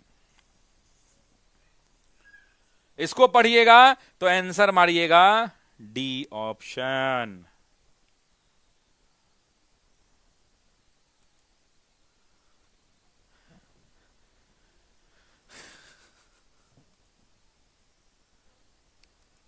बुक ऑनलाइन मिलता है ऑफिसर एकेडमी की वेबसाइट पर, टेलीग्राम में लिंक मिल जाएगा आपको। टेक्निकल टीम से अनुरोध है कि किताब वाला लिंक जो है टेलीग्राम में सबसे ऊपर डाल दिया जाए, एक बार फिर से डाल दिया जाए। चलिए अब देखिए मामला क्या था। महात्मा गांधी आपको पता है कि अपने जीवन के 21 वर्ष, लेकिन एग्जाम में देखिए क्या कहता है, एनसीईआरटी कहता है 2 दशक, तो हम लोग यही वर्ड अब इस्तेमाल करेंगे। अब वही करेंगे जो एनसीईआरटी कहता है। सही रहेगा कि नहीं रहेगा बताइए, सही रहेगा कि नहीं रहेगा, रहेगा बताइए बताइए, सही रहेगा कि नहीं रहेगा। 2 दशक से ज्यादा। महात्मा गांधी वहां मुकदमा लड़ने गए थे, किसका जरा बताना, दादा अब्दुल्ला का। सभी लोग कमेंट करिए किसका मुकदमा लड़ने गए थे, दादा अब्दुल्ला का मुकदमा लड़ने गए थे। तीसरी महत्वपूर्ण बात, महात्मा गांधी गए कब, तो 1893 में गए। और उसके बाद भारत कब आए, तो 9 जनवरी 1915 को आए। जब महात्मा गांधी 9 जनवरी 1915 को भारत आए, तो भारत आने के बाद उन्होंने एक व्यक्ति की सलाह पर, यह भी टीआरई का क्वेश्चन है, 1 वर्ष तक भारत का दौरा किया।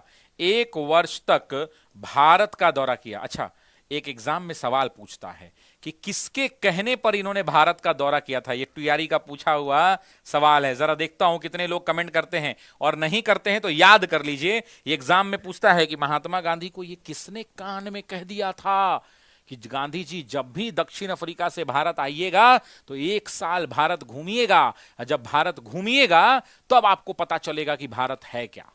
ये किसने कहा था, एग्जाम का सवाल है, कमेंट करके बताना मेरे दोस्तों। गोपाल कृष्ण गोखले ने, एग्जाम का पूछा हुआ सवाल है, गोपाल कृष्ण गोखले ने कहा था, गोखले ने कहा था। और 1 वर्ष तक उन्होंने भारत का दौरा किया और तब जाकर बीएचयू का उद्घाटन कर रहे थे। अच्छा, बीएचयू का इतिहास क्या है। 1899 में एक महिला थी, उस महिला का नाम था एनी बेसेंट। क्या नाम था, एनी बेसेंट। एनी बेसेंट ने अपने मेहनत से, एनी बेसेंट भारत कब आई थी? तो ये भारत आई थी मेरे दोस्तों, भारत कब आई थी एनी बेसेंट, जरा बताना कमेंट करके। तो भारत आई थी 1893 में, 1893 में ये शिकागो गई थी। धर्म संसद चल रहा था शिकागो में, स्वामी विवेकानंद से मिली थी, भारत की सनातन संस्कृति से इनको प्यार हो गया और 1893 में ये भारत आ गई थी। 99 के अंदर में इस महिला ने एक कॉलेज बनाया जिसका नाम था हिंदू सेंट्रल कॉलेज। क्या नाम था? Hindu central college. और यहां पर सनातन संस्कृति की पढ़ाई शुरू होने लगी बनारस के अंदर में। आप जानकर हैरान रह जाएंगे कि बाद में इसी कॉलेज का नाम बदलकर एक एक्ट पारित किया गया, बीएचयू एक्ट 1915। एक एक्ट पारित हुआ। कौन सा एक्ट पारित हुआ जरा बताना कमेंट बॉक्स में। बीएचयू एक्ट 1915, और इसके तहत इसका नाम बदलकर क्या कर दिया गया? बनारस हिंदू विश्वविद्यालय। बनारस हिंदू विश्वविद्यालय। अब यहां से ना 2 सवाल पूछे जाएंगे। कितने सवाल पूछे जाएंगे? 2 सवाल पूछे जाएंगे। पूछेगा कि बीएचयू जो बना, इस बीएचयू का उद्घाटन कितने तारीख को हुआ? एक एक बच्चा डेट कमेंट करेगा। मैं चाहता हूं 4 फरवरी 1916। मैं पूरा कमेंट बॉक्स इस डेट से भर देना चाहता हूं, क्योंकि टीआरई के अंदर में आजकल डेट पूछता है और यह डेट आ सकता है। बीएचयू का उद्घाटन कब हुआ? सभी लोग एक बार कमेंट करके बताइएगा। सभी लोग एक बार कमेंट करके बताइएगा। सभी लोग एक बार कमेंट करके बताइएगा। सभी लोग एक बार कमेंट करके बताइएगा। सभी लोग एक बार कमेंट करके बताइएगा। सभी लोग एक बार कमेंट करके बताइएगा। सभी लोग एक बार कमेंट करके बताइएगा। सभी लोग एक बार कमेंट करके बताइएगा। जरा बताइए 4 फरवरी 1916। और यहीं पर जब यह उद्घाटन हो रहा था तो इसके उद्घाटनकर्ता कौन थे? उद्घाटन किसने किया था? तो मेरे ध्यान रखिएगा मेरे दोस्तों, महात्मा गांधी ने उद्घाटन किया था। किसने किया था? महात्मा गांधी ने इसका उद्घाटन किया था। और डेट क्या था? 4 फरवरी। और यही महात्मा गांधी की सार्वजनिक उपस्थिति है। लेकिन रुकिए, यहां एक और चीज आपको जानना है, और वो चीज क्या है? वो चीज मेरे दोस्तों ये है कि महात्मा गांधी जब यहां पर आए थे, तो याद रखिएगा मेरे दोस्तों, एग्जाम में जब एनसीईआरटी पढ़िएगा क्लास 12 का, तो एनसीईआरटी कहता है कि महात्मा गांधी को दक्षिण, ध्यान से सुनिएगा, एग्जाम का लाइन हो सकता है, ये जो मैं अभी बोलने वाला हूं ये मेरा नहीं है, एनसीईआरटी क्लास 12 का लाइन है, और ये अगली बार एग्जाम में पूछा जा सकता है। भाई, जब 21 साल कोई आदमी दक्षिण अफ्रीका में रहा, उसका कोई भारत से लेना देना नहीं है, तब उस आदमी को अभी 1915 में वो आदमी आया है भारत जनवरी में, और उस आदमी को अभी तुरंत बुलाया गया उद्घाटन के लिए। ऐसा क्यों बुला दिया गया भाई? इतना बड़ा विश्वविद्यालय का उद्घाटन इस आदमी से, महात्मा गांधी जी से क्यों कराया जा रहा है? तो एनसीईआरटी क्लास 12 इसकी सफाई देता है, और सफाई में एनसीईआरटी कहता है कि भैया सुनिए, महात्मा गांधी का दक्षिण अफ्रीका में किया गया कार्य को देखते हुए उनको उद्घाटन करवाया गया। महात्मा गांधी पहली बार जेल कहां गए जरा बताइए? पहली बार महात्मा गांधी कहां जेल गए थे? दक्षिण अफ्रीका में जेल गए थे 1906 के अंदर में। तो महात्मा गांधी के दक्षिण अफ्रीका में कार्यों को देखते हुए उनसे उद्घाटन कराया गया था। अब देखिए यहां पर देखिए ये कहां से सवाल बने हैं मेरे दोस्तों। क्लास 12 की एनसीईआरटी चैप्टर 11 पेज नंबर 288 क्या कहता है? पहली महत्वपूर्ण सार्वजनिक उपस्थिति फरवरी 1916 में बनारस हिंदू विश्वविद्यालय के उद्घाटन समारोह में हुई है। और आप लोग कह रहे थे चंपारण, नहीं ना, क्या आंसर होगा? बनारस। महात्मा गांधी की पहली सार्वजनिक उपस्थिति कब और कहां हुई है? बनारस में हुई। इस समारोह में आमंत्रित व्यक्तियों में वे राजा और मानव प्रेमी थे जिनके द्वारा दिए गए दान से बनारस हिंदू विश्वविद्यालय की स्थापना में योगदान दिया।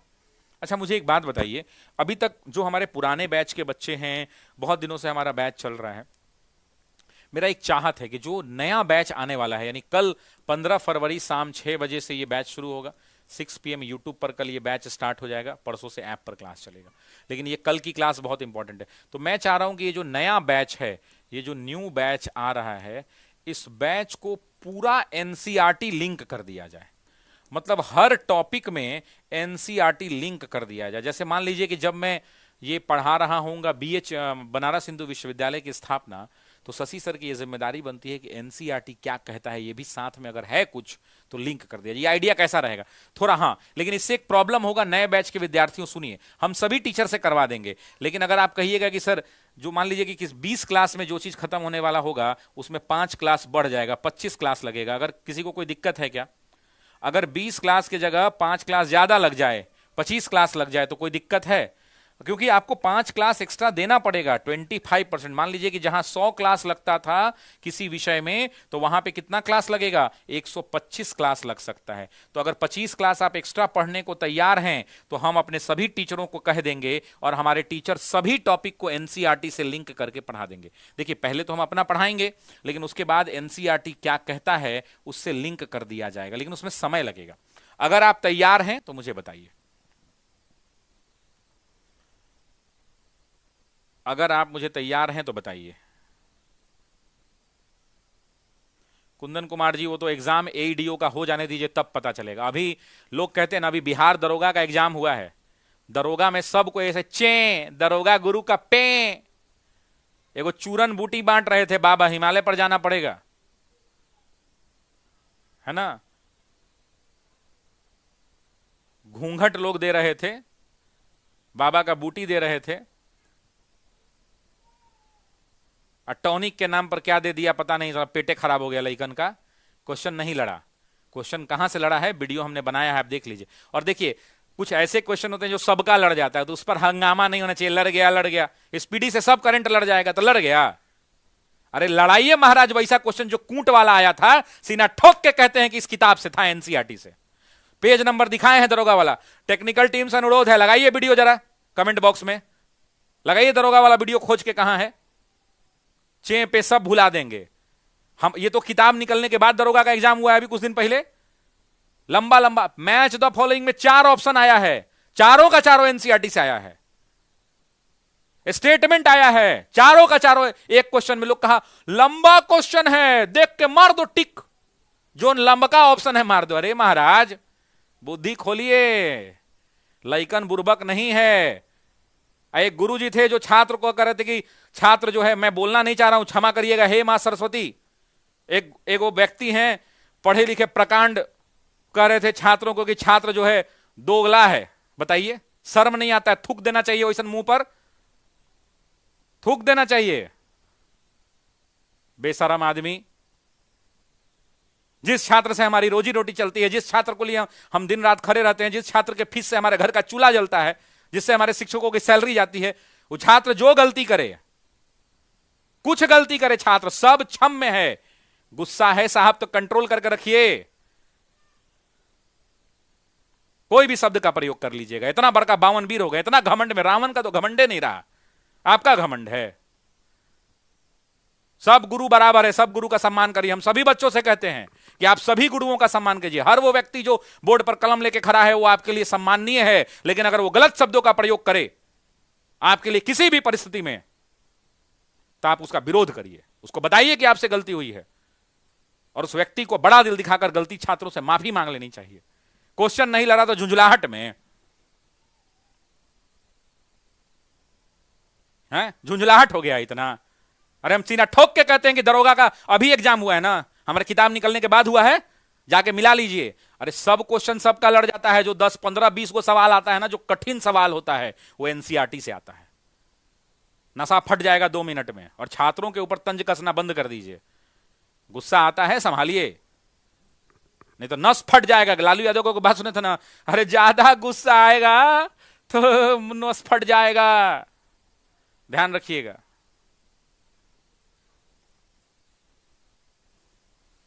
अगर मैं गलत कह रहा हूं तो आप बोलिए, क्या ये जायज है? क्या ये जायज है कि छात्रों को आप दोगला कह दीजिएगा? क्या शब्द है, शर्म नहीं आती है? मेरे मुंह पे जबान सरस्वती माफ करिएगा हमको। मुझे तो आज वीडियो मिला, मैं तो धरने पे बैठ जाऊं नहीं होता है तो। क्या शब्दों का प्रयोग है रे भाई, क्षमा कीजिएगा। ऐसे शब्द हमारे और गुरु, किसी भी गुरु के मुंह से सुबह नहीं देते हैं। सब लोग, मैं छात्रों से निवेदन करता हूं, हर गुरु का सम्मान कीजिए। जो व्यक्ति कलम लेके खड़ा है वो आपके लिए खड़ा है, लेकिन जो व्यक्ति ऐसे दुशब्द का प्रयोग करे, ऐसे कुशब्द का प्रयोग करे, उसके लिए वो अपराध क्षम्य नहीं है। इस बात को ध्यान रखिएगा। जिसको ये वीडियो काट के जहां चलाना है चला दे, मैं गलत नहीं कह रहा हूं। और अगर चूक हुई है तो उस चूक के लिए माफी मांगी जानी चाहिए।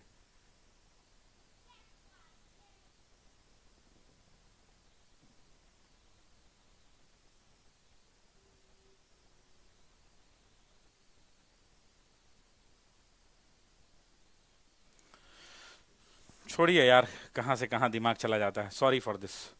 हटाइए। ये पीआरटी का ऑफलाइन बैच शुरू हो रहा है 23 फरवरी को। जिनको ज्वाइन करना होगा ज्वाइन कर लीजिएगा। लास्ट बैच है, इसके बाद कोई बैच नहीं आएगा, है ना। प्रयागराज में भी सेंटर पे क्लास शुरू हो रहा है। Offline batch, online batch PRT कल से नया बैच शुरू हो रहा है। 15 फरवरी से ये बैच यूट्यूब पर, 15 फरवरी 6 PM कल, और 16 तारीख से ऐप पर आएगा, 16 फरवरी से ऐप पर। अच्छा, इस बैच की खासियत है कि अगले 3 दिनों तक एमसीक्यू, 3 डेज तक एमसीक्यू बैच। एमसीक्यू, अरे हम देखते हैं, ऐसा बात नहीं कि हम नहीं देखते हैं, हम सबका देखते हैं। हम कभी किसी के ऊपर नहीं बोलते हैं, आज तक मैंने नहीं बोला है किसी को, लेकिन वो शब्द मुझे एकदम दर्द हो रहा है, दर्द, कलेजा फट जाएगा भाई। कितना पढ़ाते हैं 52 वीर, हम देखे हैं पेड बैच खरीद के, हमने भी देखा है। हम हर टीचर का देख लेते हैं, हमारी टीम भी देखती है कौन कितना पढ़ा रहा है। पानी में निकाल कर रख देंगे तो शर्मिंदा हो जाइएगा। हम तो दावा से कहते हैं, सुन लीजिए कान खोल के, जितना यूट्यूब पर पढ़ा दिए उतना आप पेड में नहीं पढ़ाते होंगे। मजाक बना दिए हैं लोगों ने, किसी भी चीज का हद होता है। अरे नहीं यार, हम कभी आज तक नहीं बोले हैं क्लास में, कभी नहीं। अभी 1 घंटा पहले मेरे पास वीडियो आया है, जीवन चल जाएगा मेरा। ये गलत तरीका है।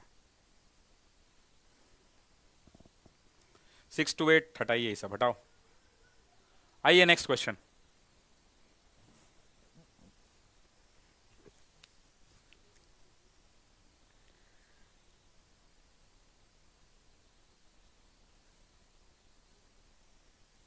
जिससे आदमी कमाएगा ओकरे बोलेगा। देखिए, क्लास 12 से चैप्टर 11 से पेज 288 से, हमारे लिए स्वशासन का तब तक कोई अभिप्राय नहीं है जब तक हम किसानों से उनके श्रम का लगभग संपूर्ण लाभ स्वयं अथवा अन्य लोगों को ले लेने की अनुमति देते रहेंगे। हमारी मुक्ति केवल किसानों के माध्यम से ही हो सकती है। न तो वकील, न डॉक्टर, न ही जमींदार इसे सुरक्षित रख सकते हैं। यह कथन किसके द्वारा दिया गया है? मेरा एक रिक्वेस्ट है, पहले आप इस कथन को, मैं मिटा रहा हूं, पहले आप खुद से पढ़िए। ये बहुत खुद से पढ़िए। ये एनसीईआरटी का लाइन है और एनसीईआरटी का कथन है। ये एनसीईआरटी क्लास 12 का, एनसीईआरटी क्लास 12 का कथन है। ये कथन एग्जाम में पूछा जाएगा, लेकिन मेरा हम नहीं पढ़ेंगे। यहां से शुरू हो रहा है और यहां खत्म हो रहा है, यहां खत्म हो रहा है। कृपया आप खुद से पहले इस कथन को पढ़िए और उसके बाद हम इसका आंसर टिक करेंगे।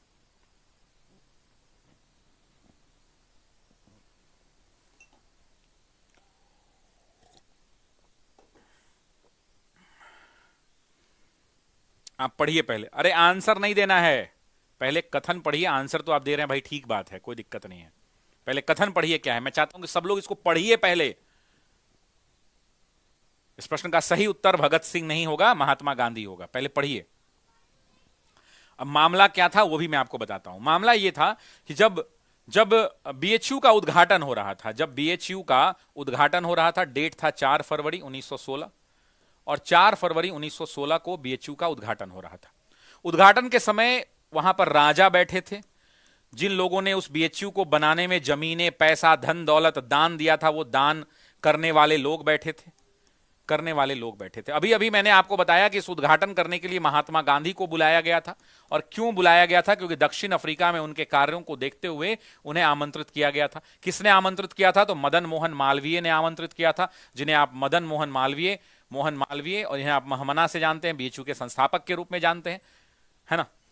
तो वहां पर जब महात्मा गांधी मंच पर पहुंचे और महात्मा गांधी जब पहली बार भारत में सार्वजनिक रूप से किसी मंच पर उपस्थित हुए, तो महात्मा गांधी ने देखा कि काफी भीड़ लगी है, यहां पे सब बड़े बड़े लोग बैठे हैं। तब महात्मा गांधी ने कहा कि अगर हमारे देश को अभी स्वशासन मिल भी जाता है तो उसका कोई अभिप्राय नहीं है, क्योंकि इस बिल्डिंग को बनाने में, इस यूनिवर्सिटी को बनाने में, इस विश्वविद्यालय को बनाने में, इस विद्यालय को, कॉलेज को बनाने में जो लोगों ने श्रम किया है, जो मजदूर हैं, जो किसान भाई बहन है हमारे देश के, जब तक वो इन पंक्तियों में आके नहीं बैठेंगे तब तक हमारा देश जो है आजादी की लड़ाई लड़ने के काबिल मजबूत नहीं हो पाएगा। हमारे देश की मुक्ति, हमारे देश को स्वशासन का लाभ, स्वशासन की प्राप्ति तभी हो सकती है जब ये लोग बैठे रहें, ये लोग का कंट्रीब्यूशन दिखे, ना कि डॉक्टर दिखे, ना वकील दिखे, ना जमींदार दिखे। अलग बात है दिखना किसको है, तो इन्होंने कहा कि किसानों के माध्यम से ही ये मुक्ति हो सकती है और उनके श्रम का लगभग उनको संपूर्ण लाभ स्वयं अथवा अन्य लोगों को लेने की अनुमति देते रहेंगे। यही कॉन्टेक्स्ट था जो मैंने आपको बताया। अब ये देखिए, ये पूरा लाइन पढ़िए, और मैं आपको इसलिए पढ़ा रहा हूं क्योंकि यहां पे आपको दिखेगा। ये देखिए, गांधी जी ने, आप खुद से भी पढ़िए, मेरे पढ़ने से नहीं, आप खुद से पढ़िए, मोबाइल को ऐसे टर्न करिए, कमेंट छोड़िए और पढ़िए। ये एनसीईआरटी का पेज है 288। गांधी जी ने विशेष सुविधा प्राप्त आमंत्रितों से कहा, यहां से देखिए, देखिए इन्वर्टेड कॉमा दिया है ना एनसीईआरटी, कि भारत के लिए मुक्ति तब तक संभव नहीं है जब तक कि आप अपनों को इन अलंकरणों से मुक्त न कर लें और इन्हें भारत के अपने हमवतनों की भलाई में न लगा दें। वे कहते गए कि, अब यहां से पढ़िए क्या महात्मा गांधी कह रहे हैं। महात्मा गांधी कह रहे हैं कि हमारे लिए स्वशासन का तब तक कोई अभिप्राय नहीं है जब तक हम किसानों से उनके श्रम का लगभग संपूर्ण लाभ स्वयं अथवा अन्य लोगों को ले लेने की अनुमति देते रहेंगे। हमारी मुक्ति केवल किसानों के माध्यम से ही हो सकती है, न तो वकील, न डॉक्टर, न ही जमींदार इसे सुरक्षित रख सकते हैं। बीएचयू यानी बनारस हिंदू विश्वविद्यालय की स्थापना एक उत्सव का अवसर था और इसी अवसर पर महात्मा गांधी ने यह बात कही थी। अच्छा, महात्मा गांधी ने अपने जीवन काल में कितने आश्रमों का निर्माण कराया? प्रमुख आश्रम कितने थे? तो आप सभी जानते हैं 6 आश्रम थे। एक बार सभी लोग कमेंट करिए, महात्मा गांधी के जीवन काल में प्रमुख आश्रम कितने थे, जरा कमेंट करिए।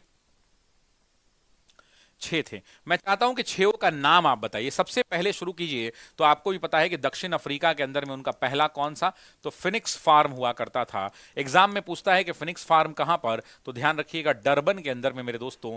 कब बना, तो 1904 के अंदर में, इस बात को ध्यान रखिएगा। दूसरा एग्जाम में पूछता है महात्मा गांधी जिसके विचारों से प्रभावित थे वो थे लियो टॉल्स्टॉय, और टॉल्स्टॉय फार्म के नाम से इन्होंने बनाया। एग्जाम में पूछेगा कहां पर, तो ध्यान रखिएगा जोहानसबर्ग में बनाया। जोहानसबर्ग में बनाया। कब बनाया, तो 1910 के आसपास में। तीसरा आपको ही पता है कि सत्याग्रह आश्रम के नाम से जाना जाता है, सत्याग्रह आश्रम, और इसका निर्माण कब हुआ, तो 1915 में जब महात्मा गांधी भारत आए तो भारत के गुजरात के अहमदाबाद में इसका निर्माण हुआ। बाद में इसी का नाम बदल दिया गया और जिसे आप क्या कहते हैं, साबरमती आश्रम, इसी का नाम परिवर्तन कर दिया गया। और साबरमती आश्रम जब महात्मा गांधी चंपारण के दौरे पर थे तो उसी महीने में 1917 में साबरमती आश्रम नाम बदलकर इसको रिनोवेट कर दिया गया। पांचवा आपको पता है कि एक और आश्रम जिसे हम अनासक्त आश्रम या गांधी आश्रम के नाम से जानते हैं, अनासक्त या गांधी आश्रम के नाम से, अनासक्त आश्रम या गांधी आश्रम के नाम से जानते हैं, गांधी आश्रम के नाम से जानते हैं। ये कौसानी उत्तराखंड में है। 1929 जहां तक मुझे ध्यान है, एग्जैक्टली रिमेंबर नहीं कर पा रहा हूं, कौसानी में है 1929 में। और last but not the least आपको ध्यान रखना है अंतिम में कौन सा, तो सेवाग्राम नहीं, वर्धा में कौन सा है, सेवाग्राम आश्रम, ये महाराष्ट्र के वर्धा में है, महाराष्ट्र के वर्धा में है। एग्जाम में पूछता है कि वो कौन सा आश्रम है जहां पर महात्मा गांधी कहकर लौटे नहीं, दोबारा जब निकले वहां से तो लौटे नहीं, तो आंसर होगा साबरमती आश्रम, साबरमती आश्रम। अगला देखिए, बहुत ही आसान नहीं, अच्छा प्रश्न है, ये भी एनसीईआरटी का ही प्रश्न लिया गया है। देखिए क्या कह रहा है ये प्रश्न क्या कह रहा है कि महात्मा गांधी ने, क्लास 12 की NCERT chapter number 11 page number 287, Mahatma Gandhi ने पहली बार सत्याग्रह के रूप में जानी गई अहिंसात्मक विरोध की अपनी विशिष्ट तकनीक का इस्तेमाल कहां पर किया। देखिए एक खास मेहमान आए हैं हमारे क्लास में, कौन है? कौन है? सार्थक है। दक्षिण अफ्रीका, भारत, इंग्लैंड, लंदन। मिलिएगा आप लोग तो बताइए, मिलवाते हैं आपको नए मेहमान से। कौन है? कौन है?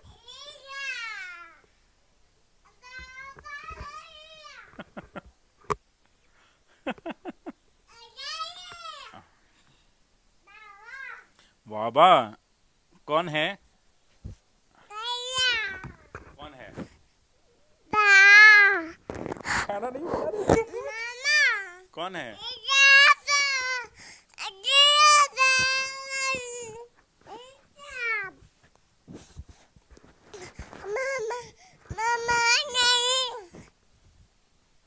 लो बोलो पापा।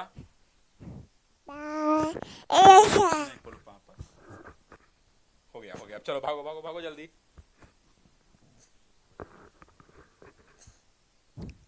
अरे खाना नहीं है।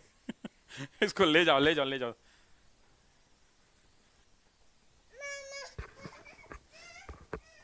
अब रोने लगा। चैंपियन है हमारे। सार्थक बाबू आ गए हैं क्लास लेने। हाँ क्या, हाँ कर दो, गेट बंद कर दो। सुनिए, तो महात्मा गांधी ने अपनी विशिष्ट तकनीक का इस्तेमाल, अहिंसात्मक विरोध की अपनी विशिष्ट तकनीक का इस्तेमाल कहां पर किया था? देखिए मामला यह था कि दक्षिण अफ्रीका के अंदर में एक एक्ट चलता था। मैं चाहता हूं कि सभी लोग उसका नाम कमेंट करें, और उस एक्ट का नाम था एशियाटिक रजिस्ट्रेशन एक्ट। क्या नाम था? Asiatic registration act. और ये जो एशियाटिक रजिस्ट्रेशन एक्ट था, एशियाटिक रजिस्ट्रेशन एक्ट था, इस मूलतः क्या था कि जो दक्षिण अफ्रीका वाला इलाका था, ये तटीय इलाका था। काफी संख्या में भारत के या एशिया के मजदूर यहां पर काम करते हैं। जो एशिया है हमारा, एशिया के मजदूर यहां पर काम करते थे। अब इन मजदूरों के साथ क्या मामला था, है ना? इन मजदूरों के साथ प्रॉब्लम क्या थी कि यहां पर इन मजदूरों को एक रजिस्ट्रेशन कार्ड अपने पॉकेट में रखकर घूमना होता था, और अगर वो रजिस्ट्रेशन कार्ड इनवैलिड हो जाए तो उनके बच्चों को या उनको नागरिकता समाप्त हो जाती थी, और उन्हें तरह तरह की यातनाएं दी जाती थी। उसमें बहुत लंबी चौड़ी कहानी है, उस कहानी को यहां पर एक्सप्लेन नहीं करूंगा मैं, बहुत लंबी चौड़ी कहानी है। कुल मिलाके महात्मा गांधी ने इन मजदूरों की आवाज को उठाया, और इसी कारण महात्मा गांधी पहली बार जेल गए। एग्जाम में पूछता है कि महात्मा गांधी पहली बार यहीं पर जेल गए थे, तो पहली बार महात्मा गांधी जब जेल गए तो किस एक्ट में गए? तो याद रखिएगा, इसी एक्ट के विरोध में महात्मा गांधी जेल गए थे। इस बात को ध्यान रखिएगा। हालांकि जब गांधी वहां से लौट रहे थे तो 1914 में गांधी के सम्मान में इस एक्ट को वहां पर समाप्त कर दिया गया था। अच्छा, महात्मा गांधी की एक और उपलब्धि थी। महात्मा गांधी कई सारे विचारों से प्रभावित थे। महात्मा गांधी के ऊपर एक और सवाल, जो अलग सवाल मैं आपको बताना चाहता हूं, वो है कि महात्मा गांधी ने अपने जीवन में लिखा, अपनी आत्मकथा में लिखा कि एक किताब थी जिसने मेरी जिंदगी को बदल दिया। उस किताब का नाम क्या था? एग्जाम में पूछेगा, तो याद रखिएगा, अनटू दिस लास्ट। एग्जाम में सवाल यह भी पूछेगा कि ये जो पुस्तक है, जिस पुस्तक के बारे में महात्मा गांधी ने कहा कि इस किताब ने मेरी जिंदगी को बदल दिया, ये पुस्तक के लेखक कौन है, पूछ सकता है। तो ध्यान रखिएगा, ये जॉन रस्किन है मेरे दोस्तों। कौन है? जॉन रस्किन है। जॉन रस्किन है मेरे दोस्तों। देखिए मेरी थोड़ी हिंदी कमजोर है, अब रस्किन कैसे लिखाएगा मुझे नहीं पता है। जॉन रस्किन इसके लेखक हैं। अनटू दिस लास्ट पुस्तक है। महात्मा गांधी कई लोगों से प्रभावित थे, चाहे वो लियो टॉल्स्टॉय की बात कर लें या अन्य विचारकों की भी बात कर लें, महात्मा गांधी कई लोगों से। अच्छा, एक और सवाल आया था, मुझे ध्यान में है कि यहां पूछता है कि महात्मा गांधी की प्रिय शिष्या का क्या नाम था? तो याद रखिएगा, महात्मा गांधी की प्रिय शिष्या का गांधी जी ने नाम दिया था मीराबेन, लेकिन उनका ओरिजिनल नाम क्या था? एग्जाम में अगर पूछे तो याद रखिएगा, कहिएगा मैडलिन स्लेड नाम हुआ करता था। क्या नाम था? मैडलिन स्लेड नाम हुआ करता था। ये मैडलिन स्लेड नाम हुआ करता था, इस बात को ध्यान रखिएगा। अहिंसात्मक विरोध की तकनीक को महात्मा गांधी ने दक्षिण अफ्रीका में बनाया था और वहां रिटेरिएट किया था, लेकिन नन वायलेंट रहे थे। मतलब महात्मा गांधी ने अहिंसात्मक रूप से वहां पर विरोध किया था, इस बात को ध्यान रखिएगा। चंद्रशेखर आजाद के बारे में अगली क्लास में लेकर के आएंगे, तब आप चिंता बिल्कुल मत करिए, धुआं धुआं कर दिया जाएगा चंद्रशेखर आजाद के बारे में, ठीक है? वी विल डिस्कस अगले क्लास में। हम लोग जब आएंगे तो चंद्रशेखर आजाद के बारे में धुआं धुआं कर देंगे, ठीक है? Is it clear to everyone? बढ़े आगे? Should we move forward? Yes और नो?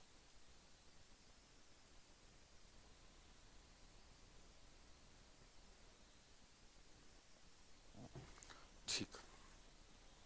अब देखिए एनसीईआरटी में इसके बारे में क्या दिया गया है। एनसीईआरटी की क्लास 12 की आपके पास जो किताब है, उस किताब में चैप्टर नंबर 11 खोलिएगा, पेज नंबर 287। अब देखिए कुछ लोगों के पास ना, जैसे हमने ये 2024 वाली किताब से लिया है, अब किसी के पास पुराना एनसीईआरटी होगा 2020 का, तो उसमें हो सकता है 87 की जगह 2085 पर हो, है ना? तो ये अलग अलग पेज नंबर मिल सकते हैं। हमने जिन किताबों का प्रयोग किया है हमारी किताब में, हमने उसका ओरिजिनल एनसीईआरटी भी डाल दिया है, ध्यान दीजिएगा।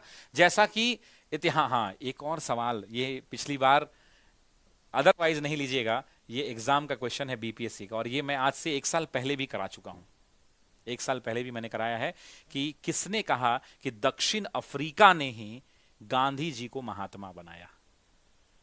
दक्षिण अफ्रीका ने ही गांधी जी को महात्मा बनाए। एक साल पहले मैंने आपको पढ़ाया था, एनसीईआरटी की क्लास में ही पढ़ाया था, चंद्रन देवनेशन ने कहा था। सभी लोग, मैं चाहता हूं एक बार कि सभी लोग इस नाम को कमेंट कर दें। इसको देखिए एनसीईआरटी क्या कहता है। एनसीईआरटी कह रहा है मेरे दोस्तों, ध्यान दीजिएगा, जैसा कि इतिहासकार चंद्रन देवनेशन ने टिप्पणी की है कि दक्षिण अफ्रीका ने ही महात्मा गांधी जी को महात्मा बनाया। दक्षिण अफ्रीका ने ही गांधी जी को क्या बनाया, तो महात्मा बनाया। देखिएगा, कह रहा है इतिहासकार चंद्रन देवनेशन ने टिप्पणी की कि दक्षिण अफ्रीका ने ही गांधी जी को महात्मा बनाया। ये एग्जाम में पूछ सकता है कि किसने टिप्पणी की। ये एक नया क्वेश्चन है, हालांकि मैं एक साल पहले भी करा चुका हूं इसको, इसलिए इस बात का ध्यान रखिएगा, है ना। सर आपके पुराने से मेरा फाइनल हो गया, हमको नौकरी लग गई है। संतोष कुमार जी, आपको बहुत बहुत बधाई हो, है ना। ये किताब हम लोग 7 दिन पढ़ाएंगे, सिर्फ 7 डेज पढ़ाएंगे। मेरा अनुरोध है, जो बच्चे अगर चाहते हैं तो मेरा रिक्वेस्ट है, या तो आप ओरिजिनल एनसीईआरटी का 42 को किताब पढ़ लीजिए खरीद के, क्योंकि 6 to 12 में लगभग 42 किताबें हैं, लगभग एक आध को ऊपर नीचे हो सकता है। या तो आप 5 पुस्तक ऑफिसर्स एकेडमी वाली खरीद के पढ़ सकते हैं, या आपको अच्छी लगे तो पढ़ें, नहीं लगे तो ना पढ़ें भाई, ठीक है ना, उससे हमारा नहीं है। दक्षिण अफ्रीका में ही महात्मा गांधी ने पहली बार सत्याग्रह के रूप में जानी गई अहिंसात्मक विरोध, यही है ना क्वेश्चन, अहिंसात्मक विरोध की अपनी विशिष्ट तकनीक का इस्तेमाल किया। ये लाइन देखिएगा, विभिन्न धर्मों के बीच सौहार्द बढ़ाने का प्रयास किया और उच्च जातीय भारतीयों को निम्न जातियों और महिलाओं के प्रति भेदभाव वाले व्यवहार के लिए चेतावनी दी। मतलब गांधी जी ने कहा कि जो भी उच्च जाति के लोग हैं वो निम्न जाति के लोगों और महिलाओं के साथ उचित व्यवहार रखें, अलग अलग धर्मों के साथ सौहार्द बनाए रखें, धार्मिक तन्मयता रखें, धर्मों के बीच में सौहार्द रखें और सहिष्णु रहें, ताकि एक दूसरे के धर्म का सम्मान होते रहे और एक दूसरे के लिए वो खड़े रहें, है ना। इस बात को ध्यान लीजिएगा। अगला प्रश्न देखिए, हर लोग हिट विकेट, बहुत सारे बच्चे हिट विकेट आउट हो जाएंगे इस प्रश्न पर, ध्यान दीजिएगा। वर्ष 1922 में असहयोग आंदोलन के दौरान महात्मा गांधी की सुनवाई की अध्यक्षता करने वाले न्यायाधीश कौन थे। जब असहयोग आंदोलन के दौरान महात्मा गांधी गिरफ्तार किए गए तो पूछ रहा है कि उस समय जब उनकी सुनवाई हो रही थी तो उस सुनवाई में, आपको याद होगा मैंने पढ़ाया था, उस समय जस्टिस का नाम पूछ रहा है। अच्छा, ये प्रश्न क्यों महत्वपूर्ण है, पहले ये समझिए। हुआ यूं था कि असहयोग आंदोलन के दौरान 1922 में महात्मा गांधी अरेस्ट किए गए थे, और अरेस्ट करने के बाद उन्हें, याद होगा आपको, मैंने पेड बैच में भी पढ़ाया है और यूट्यूब पर भी पढ़ाया है कि 6 वर्ष की सजा हुई थी। लेकिन जो 6 वर्ष की सजा हुई ना, तो ये सजा देते समय जस्टिस ब्रूमफील्ड हुआ करते थे, याद है ना, जस्टिस ब्रूमफील्ड मैंने आपको बताया था। क्यों? क्योंकि महात्मा गांधी जो है राजद्रोह के मुकदमे में गिरफ्तार किए गए थे, है ना। असहयोग आंदोलन के दौरान आपको पता है कि लाखों की संख्या में नहीं, हजारों की संख्या में, और लगभग 60,000 से ज्यादा, जहां तक आपको याद होगा, लोग जेल में डाले गए थे। तो जब लोग जेल में डाले गए, महात्मा गांधी को राजद्रोह के मुकदमे में गिरफ्तार किया गया, और राजद्रोह के मुकदमे में गिरफ्तार करने के बाद महात्मा गांधी को जज साहब ने, इस ब्रूमफील्ड ने 6 साल की सजा दी। लेकिन जब जज साहब सजा लिख रहे थे तो उसकी अध्यक्षता, बहुत सारे जस्टिस तो थे लेकिन अध्यक्षता उसमें ब्रूमफील्ड कर रहे थे। उन्होंने एक बात कही थी कि आज तक जिनकी जांच हमने की है या आगे करूंगा, उन सब से गांधी जी आप अलग हैं। मैंने बहुत सारे केसेस की सुनवाई की है महात्मा गांधी, लेकिन आप सभी लोगों से अलग हैं। क्यों? क्योंकि आप एक महान देशभक्त व्यक्ति हैं, आप लाखों देशवासियों की नजर में एक महान नेता हैं महात्मा गांधी, आप महान देशभक्त हैं। यहां तक कि गांधी जी, जज कह रहा है ये बात, गांधी जी के बारे में जज साहब कह रहे हैं कि गांधी जी, जो लोग राजनीति में आपके विरोधी हैं, आपके विचारों के नहीं हैं, जो लोग आपके विरोध में खड़े हैं, वो भी इस बात को जानते हैं कि आप एक पवित्र जीवन जीने वाले, एक उच्च आदर्शों पर चलने वाले, अपने बनाए हुए आदर्शों का पालन करने वाले व्यक्ति हैं। लेकिन महात्मा गांधी, आपने कानून की अवहेलना की है और मैं उस न्यायपीठ के पर बैठा हूं और इसलिए मैं आपको 6 साल की सजा सुना रहा हूं। लेकिन जब 6 साल की वो व्यक्ति सजा सुना रहे थे, जब 6 साल को महात्मा गांधी को सजा सुना रहे थे, तो उन्होंने एक बात कही थी कि यदि भारत में जितनी भी घटनाएं घट रही हैं, उनकी वजह से सरकार के लिए सजा अगर वर्षों में कम कर दी जाए, और अगर हमको लगा कि कम, मतलब धीरे धीरे घटनाएं कम हो रही हैं, हमको लगा कि हम आपकी सजा को महात्मा गांधी कम कर सकते हैं या आपको जेल से मुक्त कर सकते हैं, तो याद रखिएगा मैं एक जज होकर कह रहा हूं कि अगर भविष्य में ऐसा कोई कानून आया या मुझे लगा कि भैया अब धीरे धीरे घटनाएं कम हो रही हैं, अब गांधी जी की सजा को कम किया जा सकता है या गांधी जी को जेल से मुक्त किया जा सकता है, तो अगर मुक्त मुझे करना पड़े तो मैं सबसे ज्यादा, जस्टिस ब्रूमफील्ड ने कहा कि मैं सबसे ज्यादा प्रसन्न व्यक्ति होऊंगा जो कहूंगा कि महात्मा गांधी को जेल से बाहर निकाल दो। और आपको पता ही है कि महात्मा गांधी को 6 वर्ष की सजा तो हुई थी, लेकिन महात्मा गांधी को 1924 में जेल से बाहर निकाल दिया गया था। आपको यह बात हुई थी 2 साल में खराब सेहत, 2 वर्ष के अंदर में खराब सेहत का हवाला देते हुए महात्मा गांधी को जेल से निकाल दिया गया था। इस बात को ध्यान रखिएगा। तो क्या सभी लोगों को यह नाम याद रहेगा? Justice C.N. ब्रूमफील्ड हुआ करते थे। और ये क्वेश्चन मेरे घर का नहीं है मेरे दोस्तों, क्लास 12 की NCERT chapter number 11 page number 291 है। कह रहा असहयोग आंदोलन के दौरान हजारों भारतीयों को जेल में डाल दिया गया। स्वयं गांधी जी को मार्च 1922 में राजद्रोह, देखिए कहा था ना, राजद्रोह के आरोप में गिरफ्तार कर लिया गया। उन पर जांच की कार्रवाई की अध्यक्षता करने वाले जज जस्टिस C.N. ब्रूमफील्ड, दिखाइए C.N. ब्रूमफील्ड है ना, C.N. ब्रूमफील्ड ने उन्हें सजा सुनाते समय एक महत्वपूर्ण भाषण दिया। देखिए एक बात मैं आपको बता देता हूं, इस बात को रिकॉर्ड कर लीजिए और लिख लीजिए, और मेरी टीम इस बात को रिकॉर्ड कर लीजिए आप भी। पूरे भारतवर्ष में ऑफिसर्स एकेडमी उन संस्थानों की सूची में सबसे अव्वल दर्जे पर आती है। यूं कह सकता हूं कि बिहार में जितने YouTube चैनल चल रहे हैं या भारत में जितने YouTube चैनल चल रहे हैं, अगर YouTube पर ईमानदारी से रेगुलर पढ़ाने की अगर कोई बात आती है और कंटेंट में कोई भेदभाव नहीं होता है, तो ऑफिसर एकेडमी का चैनल है। ऑफिसर एकेडमी का इकलौता एगो चैनल है जिस पर टीचर आते हैं और पढ़ाते हैं। 90% जगहों आप देखेंगे कुछ लोग अपने आप को सो कॉल्ड कहते हैं, वो पढ़ाते कम है, बकैती ज्यादा करते हैं। पढ़ाते कम हैं और लोग बकैती ज्यादा करते हैं। लेकिन ठोक के गर्व के साथ कहता हूं कि ऑफिसर एकेडमी के किसी भी टीचर का अगर 55 मिनट का यूट्यूब पर क्लास होता है तो वो टीचर बेचारा उस 55 में 53 मिनट पढ़ाता है। एक आधे 2 मिनट इधर उधर होता होगा, वो भी नहीं होता होगा। और अगर इस बात से आप सहमत हैं तो बताइए यस और नो, क्या आपको कहीं भी हम लोग टाइम वेस्ट करते यूट्यूब पर नजर आते हैं 1 मिनट के लिए? कोई भी टीचर ऑफिसर एकेडमी का, कोई भी ऑफिसर एकेडमी का टीचर कह दीजिए यूट्यूब पर बहुत जगह पढ़ाई होती है, लेकिन ऑफिसर एकेडमी इकलौता ऐसा संस्थानों में से, उन बहुत सारे होंगे मुझे नहीं जानकारी है, लेकिन ऑफिसर एकेडमी वो संस्था है जहां के शिक्षक बकैती नहीं करते हैं। नहीं तो यहां 90% लोग यूट्यूब पर आकर बकैती करते हैं, हेन्ने होने की बात करेंगे कि लालू जी ने ये कहा, नीतीश कुमार जी ने ये कहा, तो यहां ये घटना हो गई तो यहां वो घटना। अरे यार शिक्षक हैं हम, हमारा काम पढ़ाना है, हम न्यूज के एंकर नहीं हैं। न्यूज अगर बताना है बच्चों को तो ये बताइए वैकेंसी कब आ रही है या आ सकती है। अगर हम सही बोल रहे हैं तो बताइए कि ऑफिसर एकेडमी के लोग 55 मिनट में 53 मिनट ईमानदारी से पढ़ाते हैं कि नहीं?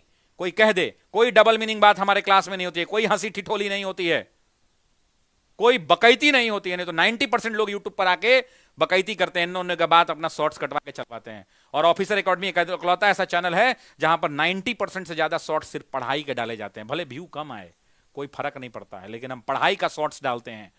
हमारे यहां जानते हैं जब शॉर्ट्स बनता है तो हम अपने टीचरों को कहते हैं, अपने शिक्षकों से निवेदन करते हैं कि सर बच्चा का 1 मिनट का शॉर्ट्स भी ना 1 मिनट इंपॉर्टेंट है सर। पैसा नहीं लगता है लेकिन उसका टाइम लगता है यूट्यूब पर पढ़ने में सर। तो यूट्यूब पर कोई कॉम्प्रोमाइज नहीं होना चाहिए। अगर नहीं है तो बताइए।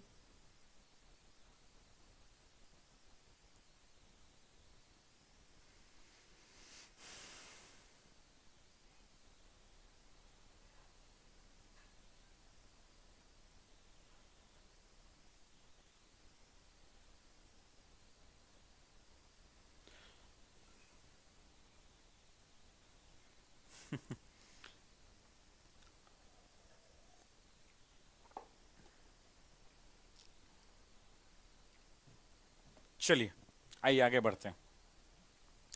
जज ने, ब्रूमफील्ड ने उन्हें सजा सुनाते समय एक महत्वपूर्ण भाषण दिया। जज, अच्छा जज का नाम जो बताइए कि महात्मा गांधी को कब गिरफ्तार किया गया था, जरा डेट बताइए। सभी लोग कमेंट करिए डेट कब है महात्मा गांधी को गिरफ्तार करने वाला।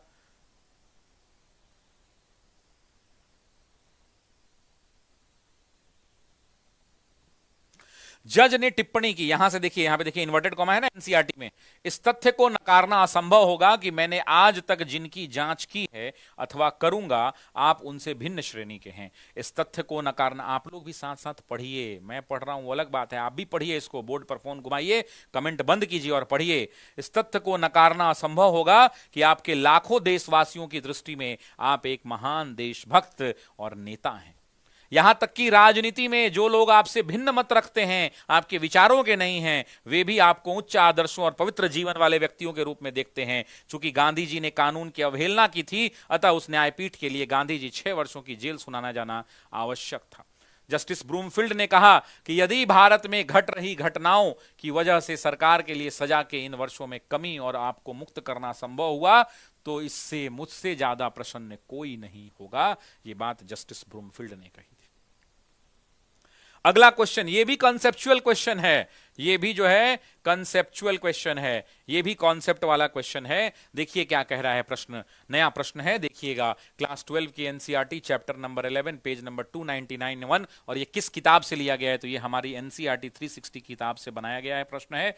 और ये इकलौती भारत की ऐसी किताब है जिसमें एनसीईआरटी के हर पन्नों से हमने परीक्षा उपयोगी प्रश्न बनाए हैं। फिर भी हम आपसे कहते हैं कि अगर आप पढ़ सकते हैं तो एनसीईआरटी की ओरिजिनल किताबें पढ़िए, एनसीईआरटी का ओरिजिनल टेक्स्ट बुक पढ़िए। और ओरिजिनल अगर टेक्स्ट बुक आप नहीं पढ़ सकते हैं, अगर आप हिस्ट्री की एक किताब नहीं पढ़ना चाहते हैं, तो आप क्लास 6 की एनसीईआरटी पढ़िए, ज्यादा अच्छी है। 7th की एनसीईआरटी पढ़िए, ये और अच्छी है। 8th की पढ़िए, ये और अच्छी है। 9th की किताब पढ़िए, ये और अच्छी है।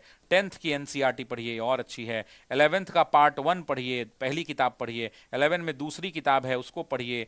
12th की पहली किताब है, उसको पढ़िए। और 12th की दूसरी किताब है, तीसरी भी किताब है, उसको पढ़िए। और अगर आप वो सब नहीं पढ़ सकते हैं, अगर बेस्ट तो यही रहेगा कि आप ओरिजिनल किताब एनसीईआरटी का खरीदिए और पढ़िए, इसका बेहतरीन कोई उपाय नहीं है। और अगर आप ये 10 किताबें 9 किताबें नहीं पढ़ सकते हैं, तो ये एक किताब एनसीईआरटी 360 डिग्री पढ़िए, इससे आपको लाभ मिलेगा, बाकी आपकी इच्छा है। महात्मा गांधी गरीबों के साथ साथ अपना तादम्य स्थापित करने के लिए क्या किए थे? अपना सर मुंडवा लिए थे, सूती वस्त्रों को पहनना आरंभ कर दिए थे, गरीबों के साथ रहना आरंभ कर दिए थे, भारत में यात्रा करना शुरू कर दिए थे। महात्मा गांधी ने क्या कर दिया था? अच्छा, एक ई ऑप्शन भी लगा लीजिए, इसमें ई ऑप्शन लगा लीजिए, एक से अधिक या कोई नहीं। अब सब समझ गया कि ये आंसर होगा टाइपिंग वाले से मिस्टेक हो गई है ना? अब सब समझ गया बच्चा कि यही आंसर होगा। चलिए बताइए आंसर क्या होगा, बताइए आंसर क्या होगा। देखिए, हुआ यूं कि महात्मा गांधी असहयोग आंदोलन के दौरान दक्षिण भारत की यात्रा पर थे। महात्मा गांधी कहां थे? असहयोग आंदोलन के दौरान दक्षिण भारत की यात्रा पर थे। ठीक है, अब महात्मा गांधी जब दक्षिण भारत की यात्रा पर थे, तो वैसी परिस्थिति के अंदर में महात्मा गांधी ने क्या किया? तो महात्मा गांधी जब दक्षिण भारत की यात्रा पर थे, तो महात्मा गांधी ने क्या किया?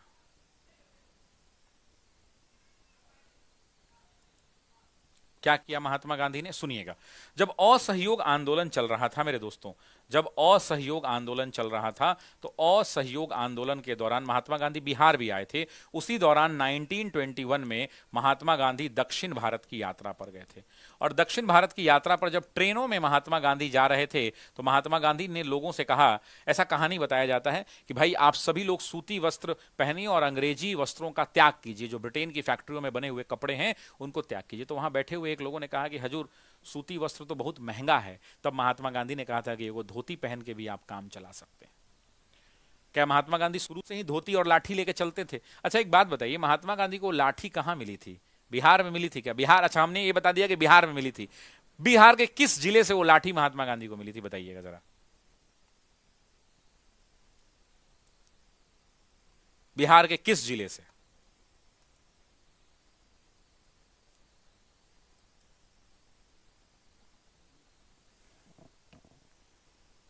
अब सुनिए, महात्मा गांधी जब दक्षिण भारत की यात्रा पर गए थे, तो ध्यान रखेंगे मेरे दोस्तों, महात्मा गांधी जब दक्षिण भारत की यात्रा पर गए तो क्या हुआ, समझिएगा।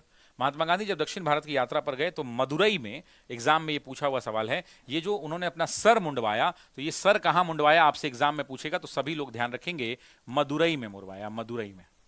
मदुरई में अपना सर मुंडवा लिया। क्यों मुंडवाया? क्योंकि महात्मा गांधी को यह लगा कि जिन लोगों के बीच में हम जा रहे हैं वो किसान हैं, उनके जैसा दिखना चाहिए। अगर उनसे अच्छा रिलेशन रखना है तो गरीबों के बीच में अगर हम जा रहे हैं तो हमें गरीबों जैसा दिखना चाहिए, उनके जैसा लगना चाहिए कि उनके परिवार का सदस्य है। मान लीजिए कि हम जा रहे हैं रिक्शा वाला के घर पे मिलने के लिए, और मान लीजिए कि वो एक निर्धन परिवार से है, रिक्शा चलाता है, और हम सूट बेल्ट टाई मोजा चश्मा गॉगल्स और फॉर्चूनर लेके चल जाएं, तो उससे हमारा कभी भी संबंध होगा नहीं। वो समझेगा ये बड़ा आदमी है, ये बड़ा आदमी है। तो गांधी जी सोचिए कितने ऊंचा सोचते थे। महात्मा गांधी ने कहा नहीं, अगर मैं दक्षिण भारत की यात्रा पे हूं और आम लोगों के साथ और गरीब लोगों के साथ अपना तादम्य स्थापित करना है, अपना अच्छा संबंध स्थापित करना है, तो पहले उनके जैसा दिखना होगा। और तब महात्मा गांधी ने सूती वस्त्र पहनना शुरू किया। उन्होंने नई तपस्या की एक शुरुआत की, और महात्मा गांधी जो है उस उपभोक्तावादी संस्कृति के प्रत्युत्तर के रूप में इन्होंने अंग्रेजी वस्त्रों के रूप में सूती वस्त्रों को आगे बढ़ाया और बाल अपना मदुरई में मुंडवाया। यह भी सही है, और सूती वस्त्र पहनना आरंभ कर दिया, यह भी सही है। इसलिए आंसर क्या जाएगा? ई ऑप्शन जाएगा। आंसर क्या जाएगा? यस, मुंगेर के घोड़ा घाट से। बिल्कुल। कौन है भाई ये? पूजा सोनी जी। Very good. सब लोग पूजा के लिए एक बार ताली बजाइए। वेल डन पूजा लिखिए कमेंट बॉक्स में। मैं चाहता हूं कि सभी लोग एक बार पूजा के लिए ताली बजाइए और पूजा के लिए वेल डन पूजा लिखिए, है ना। पुराने बैच को नए में अपग्रेड कर दीजिए भाई, हाथ जोड़ के विनती करते हैं। 2 साल से पुराने बैच में हम लोग पढ़ा रहे हैं, ऐसा मत कहिए, है ना। दिल टूट जाएगा। बहुत मेहनत से पढ़ाया है आपको, वो बैच भी सफिशिएंट है ना, उससे भी आपकी नौकरी लग जाएगी। उसमें कुछ गलत नहीं पढ़ा है, आप अच्छे से उस बैच में पढ़िए। और अगर आप नए बैच में जुड़ना चाहते हैं तो हमने आप ही जैसे बच्चों के लिए अगले 3 दिन तक ऑफर दिया है। और उस नए बैच के साथ MCQ बैच जो हमारा 599 वाला है, जिसमें हम शिक्षक सभी लोग MCQ टॉपिक वाइज करा रहे हैं, जो आपके लिए बहुत महत्वपूर्ण होगा, वो आपके लिए फ्री कर दिया। अब इससे ज्यादा कुछ मत कहिए हमको, है ना। आइए अगला प्रश्न देखते हैं। देखिए ये क्लास 12 है, चैप्टर 11 है, पेज 291 है। कह रहा है दक्षिण 1921 में, देखिए 1921 में दक्षिण भारत की यात्रा के दौरान गांधी जी ने अपना सिर मुंडवा लिया और गरीबों के साथ अपना तादात्म्य स्थापित करने के लिए उन्हें सूती वस्त्र पहनना आरंभ कर दिया। उनका यह नया रूप तपस्या और संयम का प्रतीक भी बना, और ये ऐसी विशेषताएं थीं जिनका गांधी जी आधुनिक विश्व के इस उपभोक्तावादी संस्कृति के प्रत्युत्तर में गुणगान करते थे। ये हमारी किताबें हैं ऑफिसर्स एकेडमी के। स्टूडेंट्स की भारी मांग पर डिलीवरी चार्ज को कम कर दिया गया। कुरियर कंपनी से हमने बात की है और कुरियर कंपनी ने डिलीवरी चार्ज को पूरे भारत में कम कर दिया है। ऑफर का आप लाभ उठा सकते हैं। हमारी किताबें ये 5 उपलब्ध हैं। हिस्ट्री, ज्योग्राफी, पॉलिटिकल साइंस, अर्थशास्त्र और विज्ञान की है। इस बात को ध्यान रखेंगे। ऑफलाइन में टीआरई का नया बैच 23 फरवरी से आ रहा है दोस्तों, ध्यान रखिएगा। 23 फरवरी से नया टोला वाले सेंटर पर आप एडमिशन ले सकते हैं। यहां का मोबाइल नंबर है 9341644295। प्रयागराज सेंटर पे भी हमारे नए बैचेज आ रहे हैं 23 फरवरी को, उसके लिए भी आप इंक्वायरी कर सकते हैं। ये प्रयागराज का नंबर है, स्क्रीनशॉट लेके आप रख सकते हैं। साथ ही साथ पीआरटी का नया बैच हमारा शुरू हो रहा है, और इस नए बैच में अगले 3 दिनों तक दोस्तों, अगले 3 दिनों तक हमने MCQ बैच फ्री कर दिया है। हमारे पुराने विद्यार्थियों और नए विद्यार्थियों सबके लिए ये फ्री है। और ये बैच जो है 15 फरवरी से, यानी कल से यूट्यूब पर इसकी ओरिएंटेशन होगी और ऐप पर क्लास 16 फरवरी से शुरू हो जाएगा। नया बैच है, बिल्कुल फ्रेश बैच है। और इस बैच के साथ अगले 3 दिनों तक MCQ बैच, क्योंकि हमको लगा कि बच्चा को फिर से अलग से पैसा देना पड़ेगा MCQ खरीदने के लिए, वो काम। और ये बैच बहुत लोकप्रिय है। जिन्होंने MCQ बैच अलग से खरीदा है उनको पता है कि ये बैच अकेला काफी है सिलेक्शन दिलाने के लिए, है ना। साथ ही साथ 6 to 8 का भी GS भी इसमें, जैसे 6 to 8 में क्या होता है कि 40 नंबर का GS आता है और 80 नंबर का सब्जेक्ट आता है। तो हम लोग जो है इस बैच के अंदर में, लोग कहते हैं ना कि फीस कम है 999 में, सब्जेक्ट जो पढ़ाना है वो भी थ्योरी पढ़ाइएगा। जी हाँ दोस्तों, उसकी भी थ्योरी क्लास होगी और GS की भी थ्योरी क्लास होगी। नोट्स भी मिलेगा, बोर्ड PDF भी मिलेगा, लाइव रिकॉर्डेड सब मिलेगा। और ये भी बैच 15 तारीख यानी कल से शुरू हो रहा है। और इस बैच में भी MCQ बैच, देखिए यहां पर MCQ बैच फ्री किया गया है 3 दिनों तक। 9, 10th में भी दोस्तों पूरा थ्योरी पढ़ाएंगे, यानी 40 नंबर का ये GS भी थ्योरी होगा और 80 नंबर का सब्जेक्ट भी थ्योरी पढ़ाया जाएगा। नया फ्रेश बैच है, कल इसका भी ओरिएंटेशन है, परसों से ये बैच भी शुरू हो जाएगा। सभी विषय हमारे पास उपलब्ध हैं, ध्यान रखिएगा। संस्कृत भी उपलब्ध है और कल से आपको नया विषय उर्दू भी मिल जाएगा। उर्दू भारतीय हमारे बच्चों की भारी मांग थी, तो उर्दू जबान की भी क्लास शुरू हो जाएगी 9, 10th में भी, और 6 to 8 में भी उर्दू जबान की क्लास जो है बैच लॉन्च हो जाएगा और क्लास शुरू हो जाएगा और यूट्यूब पर भी क्लास मिलेगा। और साथ ही साथ 11, 12th का इकलौता ऐसा संस्थान है द ऑफिसर्स एकेडमी, जो 11, 12th का बैच 999 में पढ़ाता है। कोई भी व्यक्ति इस बैच को नहीं पढ़ा पाता है ना, इस बात को ध्यान रखिएगा। और इसमें भी हम लोग क्या करते हैं, तो GS जो है 40 नंबर का, उसको भी हम लोग क्या करते हैं, थ्योरी पढ़ाते हैं। और जो सब्जेक्ट है 80 नंबर 100 नंबर वाला, वो भी 120 नंबर वाला, वो भी हम लोग क्या करते हैं, थ्योरी ही पढ़ाते हैं, सब्जेक्ट भी थ्योरी। मतलब आपको पॉलिटिकल साइंस की पूरी थ्योरी होगी, ज्योग्राफी की पूरी थ्योरी, बॉटनी जूलॉजी। इस बार नया बैच नए तेवर में मिलेगा, क्योंकि इस बार बॉटनी जूलॉजी में डॉक्टर साजिद अली आ रहे हैं, पॉलिटिकल साइंस में डॉक्टर अशोक कुमार सिंह क्लास लेंगे, जो 25 सालों से प्रोफेसर के बच्चों को पढ़ा रहे हैं। हिस्ट्री में मैं मिलूंगा आपको, रुन निराला मिलेंगे, economics, geography, botany, zoology, physics, chemistry, home science, psychology, philosophy, English, business study, accounting, Urdu, Sanskrit, और इसमें एक और जुड़ जाएगा, वो है उर्दू की क्लास, ये भी आपको मिल जाएगी। ये भी नया बैच है, इसमें भी एमसीक्यू बैच आपको फ्री दिया जा रहा है। जीएस का एमसीक्यू बैच है, ध्यान रखिएगा, इसमें जीएस का एमसीक्यू बैच आपको फ्री मिलेगा। और ये भी बैच कल यानी 15 फरवरी तक लास्ट डेट है, 16 से आपकी ऐप पर क्लास शुरू हो जाएगी, जो भी नए बच्चे हैं, है ना। अगला प्रश्न देखिए, अगला प्रश्न बहुत बेसिक क्वेश्चन है। कह रहा है लाहौर में दिसंबर 1929 का कांग्रेस का वार्षिक अधिवेशन क्यों महत्वपूर्ण था? भारतीय आत्मनिर्भर हो रहे थे, देश की जनता द्वारा किया गया कार्य, पूर्ण स्वराज अथवा पूर्ण स्वतंत्रता की उद्घोषणा, और अंग्रेजों से आजादी मिलना। जरा कमेंट करके बताइए कि प्रश्न का सही उत्तर क्या होगा। प्रश्न का सही उत्तर क्या होगा?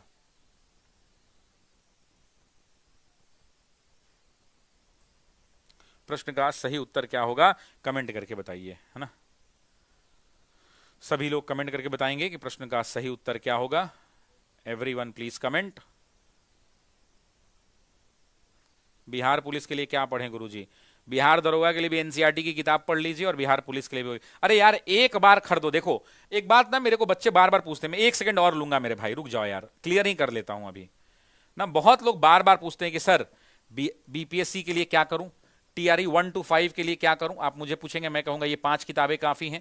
6 to 8 के लिए क्या कहूं, मैं कहूंगा ये 5 किताबें आपके विषय की काफी हैं। 9-10 के लिए गुरुजी क्या करूं, मैं कहूंगा ये 5 किताबें काफी हैं। 11-12 में जिनका ये 5 विषय है, खासकर ज्योग्राफी, हिस्ट्री, पॉलिटिकल साइंस और इकोनॉमिक्स, ये आपको किताबें काफी तो नहीं है, लेकिन बहुत मदद करेंगी, बहुत ज्यादा मदद करेंगे, है ना, बहुत ज्यादा।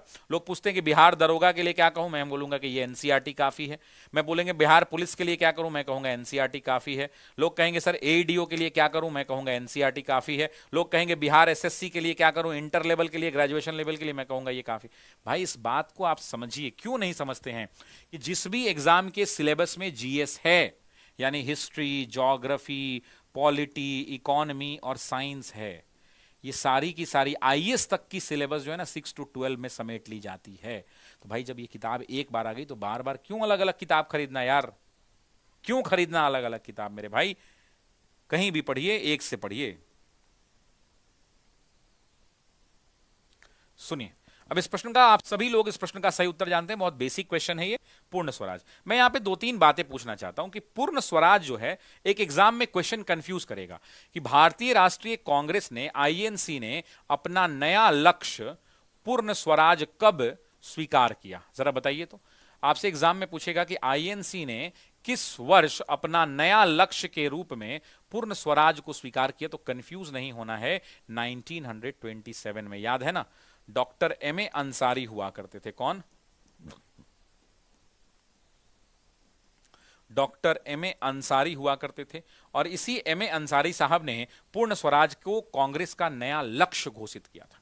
उससे पहले भी अगर आप जाएंगे तो 1929 से पहले 1921 में हसरत मोहानी आपको याद होंगे, हसरत मोहानी आपको याद होंगे, ये सीआर दास के जगह बने थे, याद है ना, सीआर दास जेल में रहते हुए अध्यक्ष निर्वाचित हुए थे।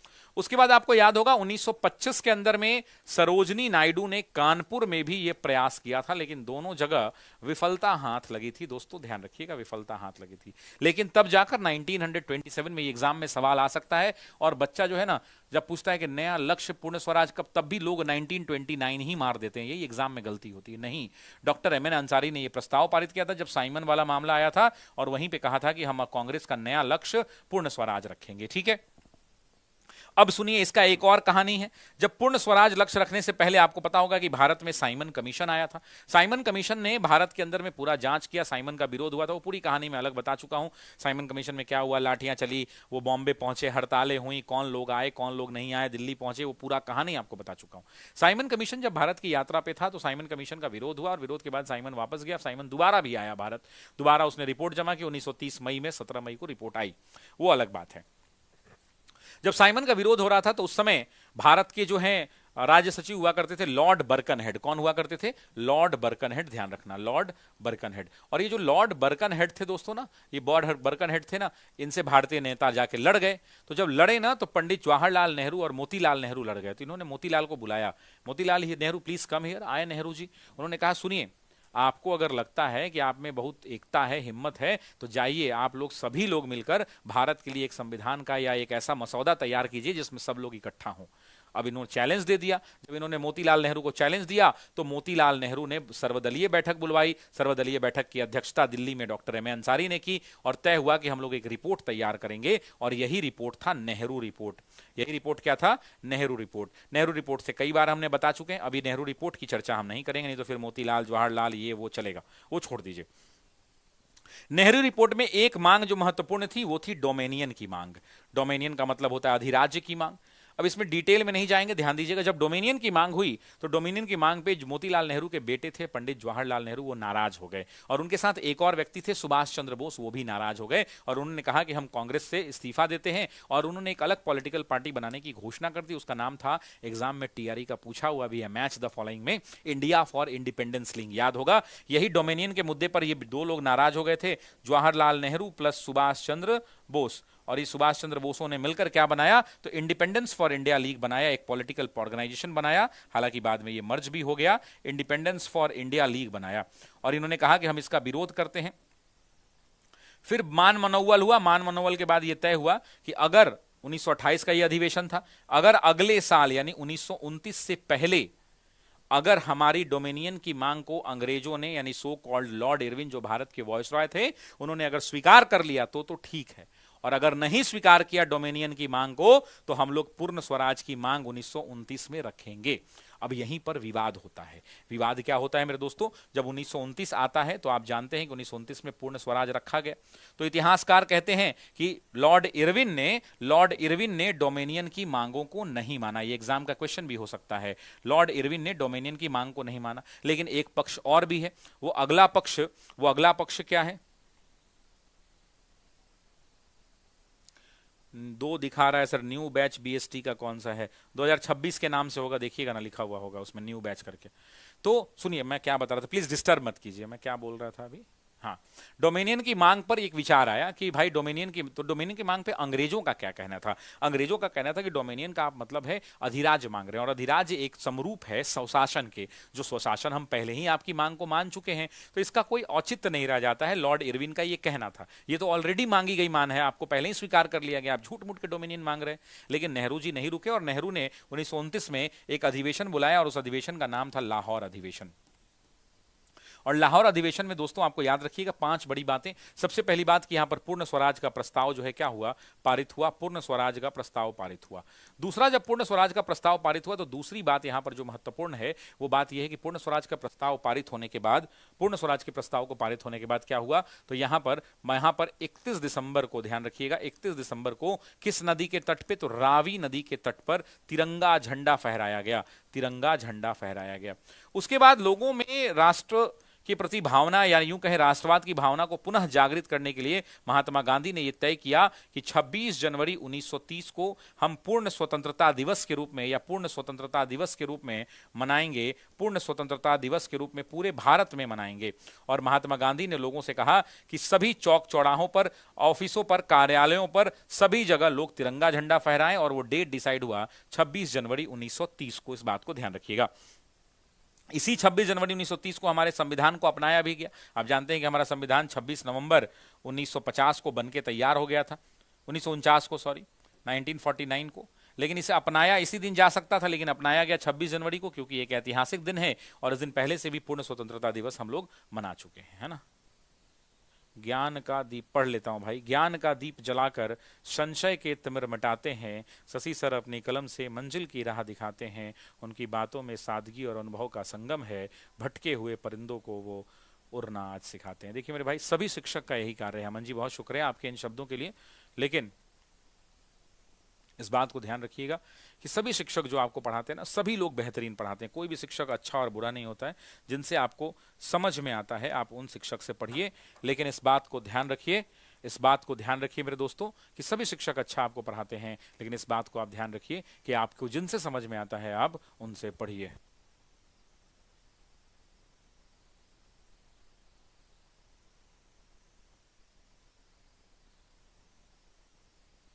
चलिए, तो ये आज आपकी क्लास है मेरे दोस्तों। लास्ट क्लास कर लेते हैं, लास्ट क्वेश्चन। क्लास 12 की एनसीईआरटी है, चैप्टर नंबर है 11 और पेज नंबर है 295। 1929 में दिसंबर के अंत में कांग्रेस ने अपना वार्षिक अधिवेशन लाहौर शहर में किया। यह अधिवेशन दो दृष्टियों से महत्वपूर्ण था। जवाहरलाल नेहरू का अध्यक्ष रूप में चुनाव, जो युवा पीढ़ी के नेतृत्व को छड़ी सौंपने का प्रतीक था, और पूर्ण स्वराज अथवा पूर्ण स्वतंत्रता की उद्घोषणा, ये दो थे। ये पहला लाइन भी बहुत महत्वपूर्ण है। देखिए, यहां से भी सवाल बनाए जा सकते हैं कि जवाहरलाल नेहरू का अध्यक्ष के रूप में चुनाव युवा पीढ़ी को नेतृत्व की छड़ी सौंपने का प्रतीक हुआ करता था। नेतृत्व की छवि सौंपने का प्रतीक हुआ करता था।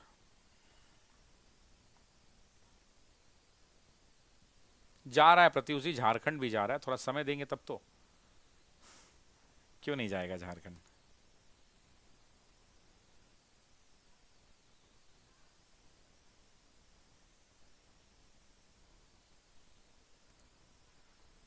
अच्छा, आप में से कितने लोग चाहते हैं कि जैसे मैं अपनी ये एनसीईआरटी 360 वाली जो हमारी किताबें हैं, जो ये एनसीईआरटी 360 वाली हमारी किताबें हैं, ये वाली, कितने लोग ये चाहते हैं? जरा बताइए कि ये जो किताब है, कितने लोग चाहते हैं कि सर जैसे आप करा रहे हैं तो ये किताब के अंदर का हमको कंटेंट अच्छा लग रहा है, तो शशि सर रिक्वेस्ट है कि अगले 7 दिनों तक सभी विषयों का करवा दीजिए, ताकि हम लोग देख पाएं, तभी हम लोग किताब खरीदेंगे या किताब खरीद के पढ़ना चाहते हैं, जो भी है। तो क्या आप चाहते हैं कि इसकी हिस्ट्री, ज्योग्राफी, पॉलिटी, इकोनॉमी और साइंस, इन सभी विषयों की अगले 7 क्लासेस करा दी जाए? हमने यही बताया भाई, देखो 7 ही क्लास करा पाएंगे, पूरी किताब नहीं करा पाएंगे। और किताब करने से भी आपको लाभ नहीं मिलेगा, आप खुद से पढ़ेंगे तो चीजों को समझ में आएगा। कितने बच्चे ऐसा हैं, एक बार लाइक बटन दबा के बताइए, या फिर आप एक बार कमेंट बॉक्स में दिल दे करके बताइए, कितने लोग ऐसे हैं?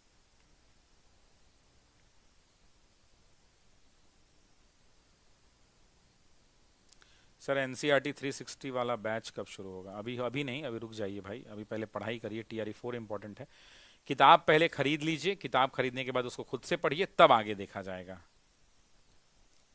रोज नहीं चल सकती मेरे भाई, इंग्लिश मीडियम में आ रही है, थोड़ा इंतजार करना पड़ेगा।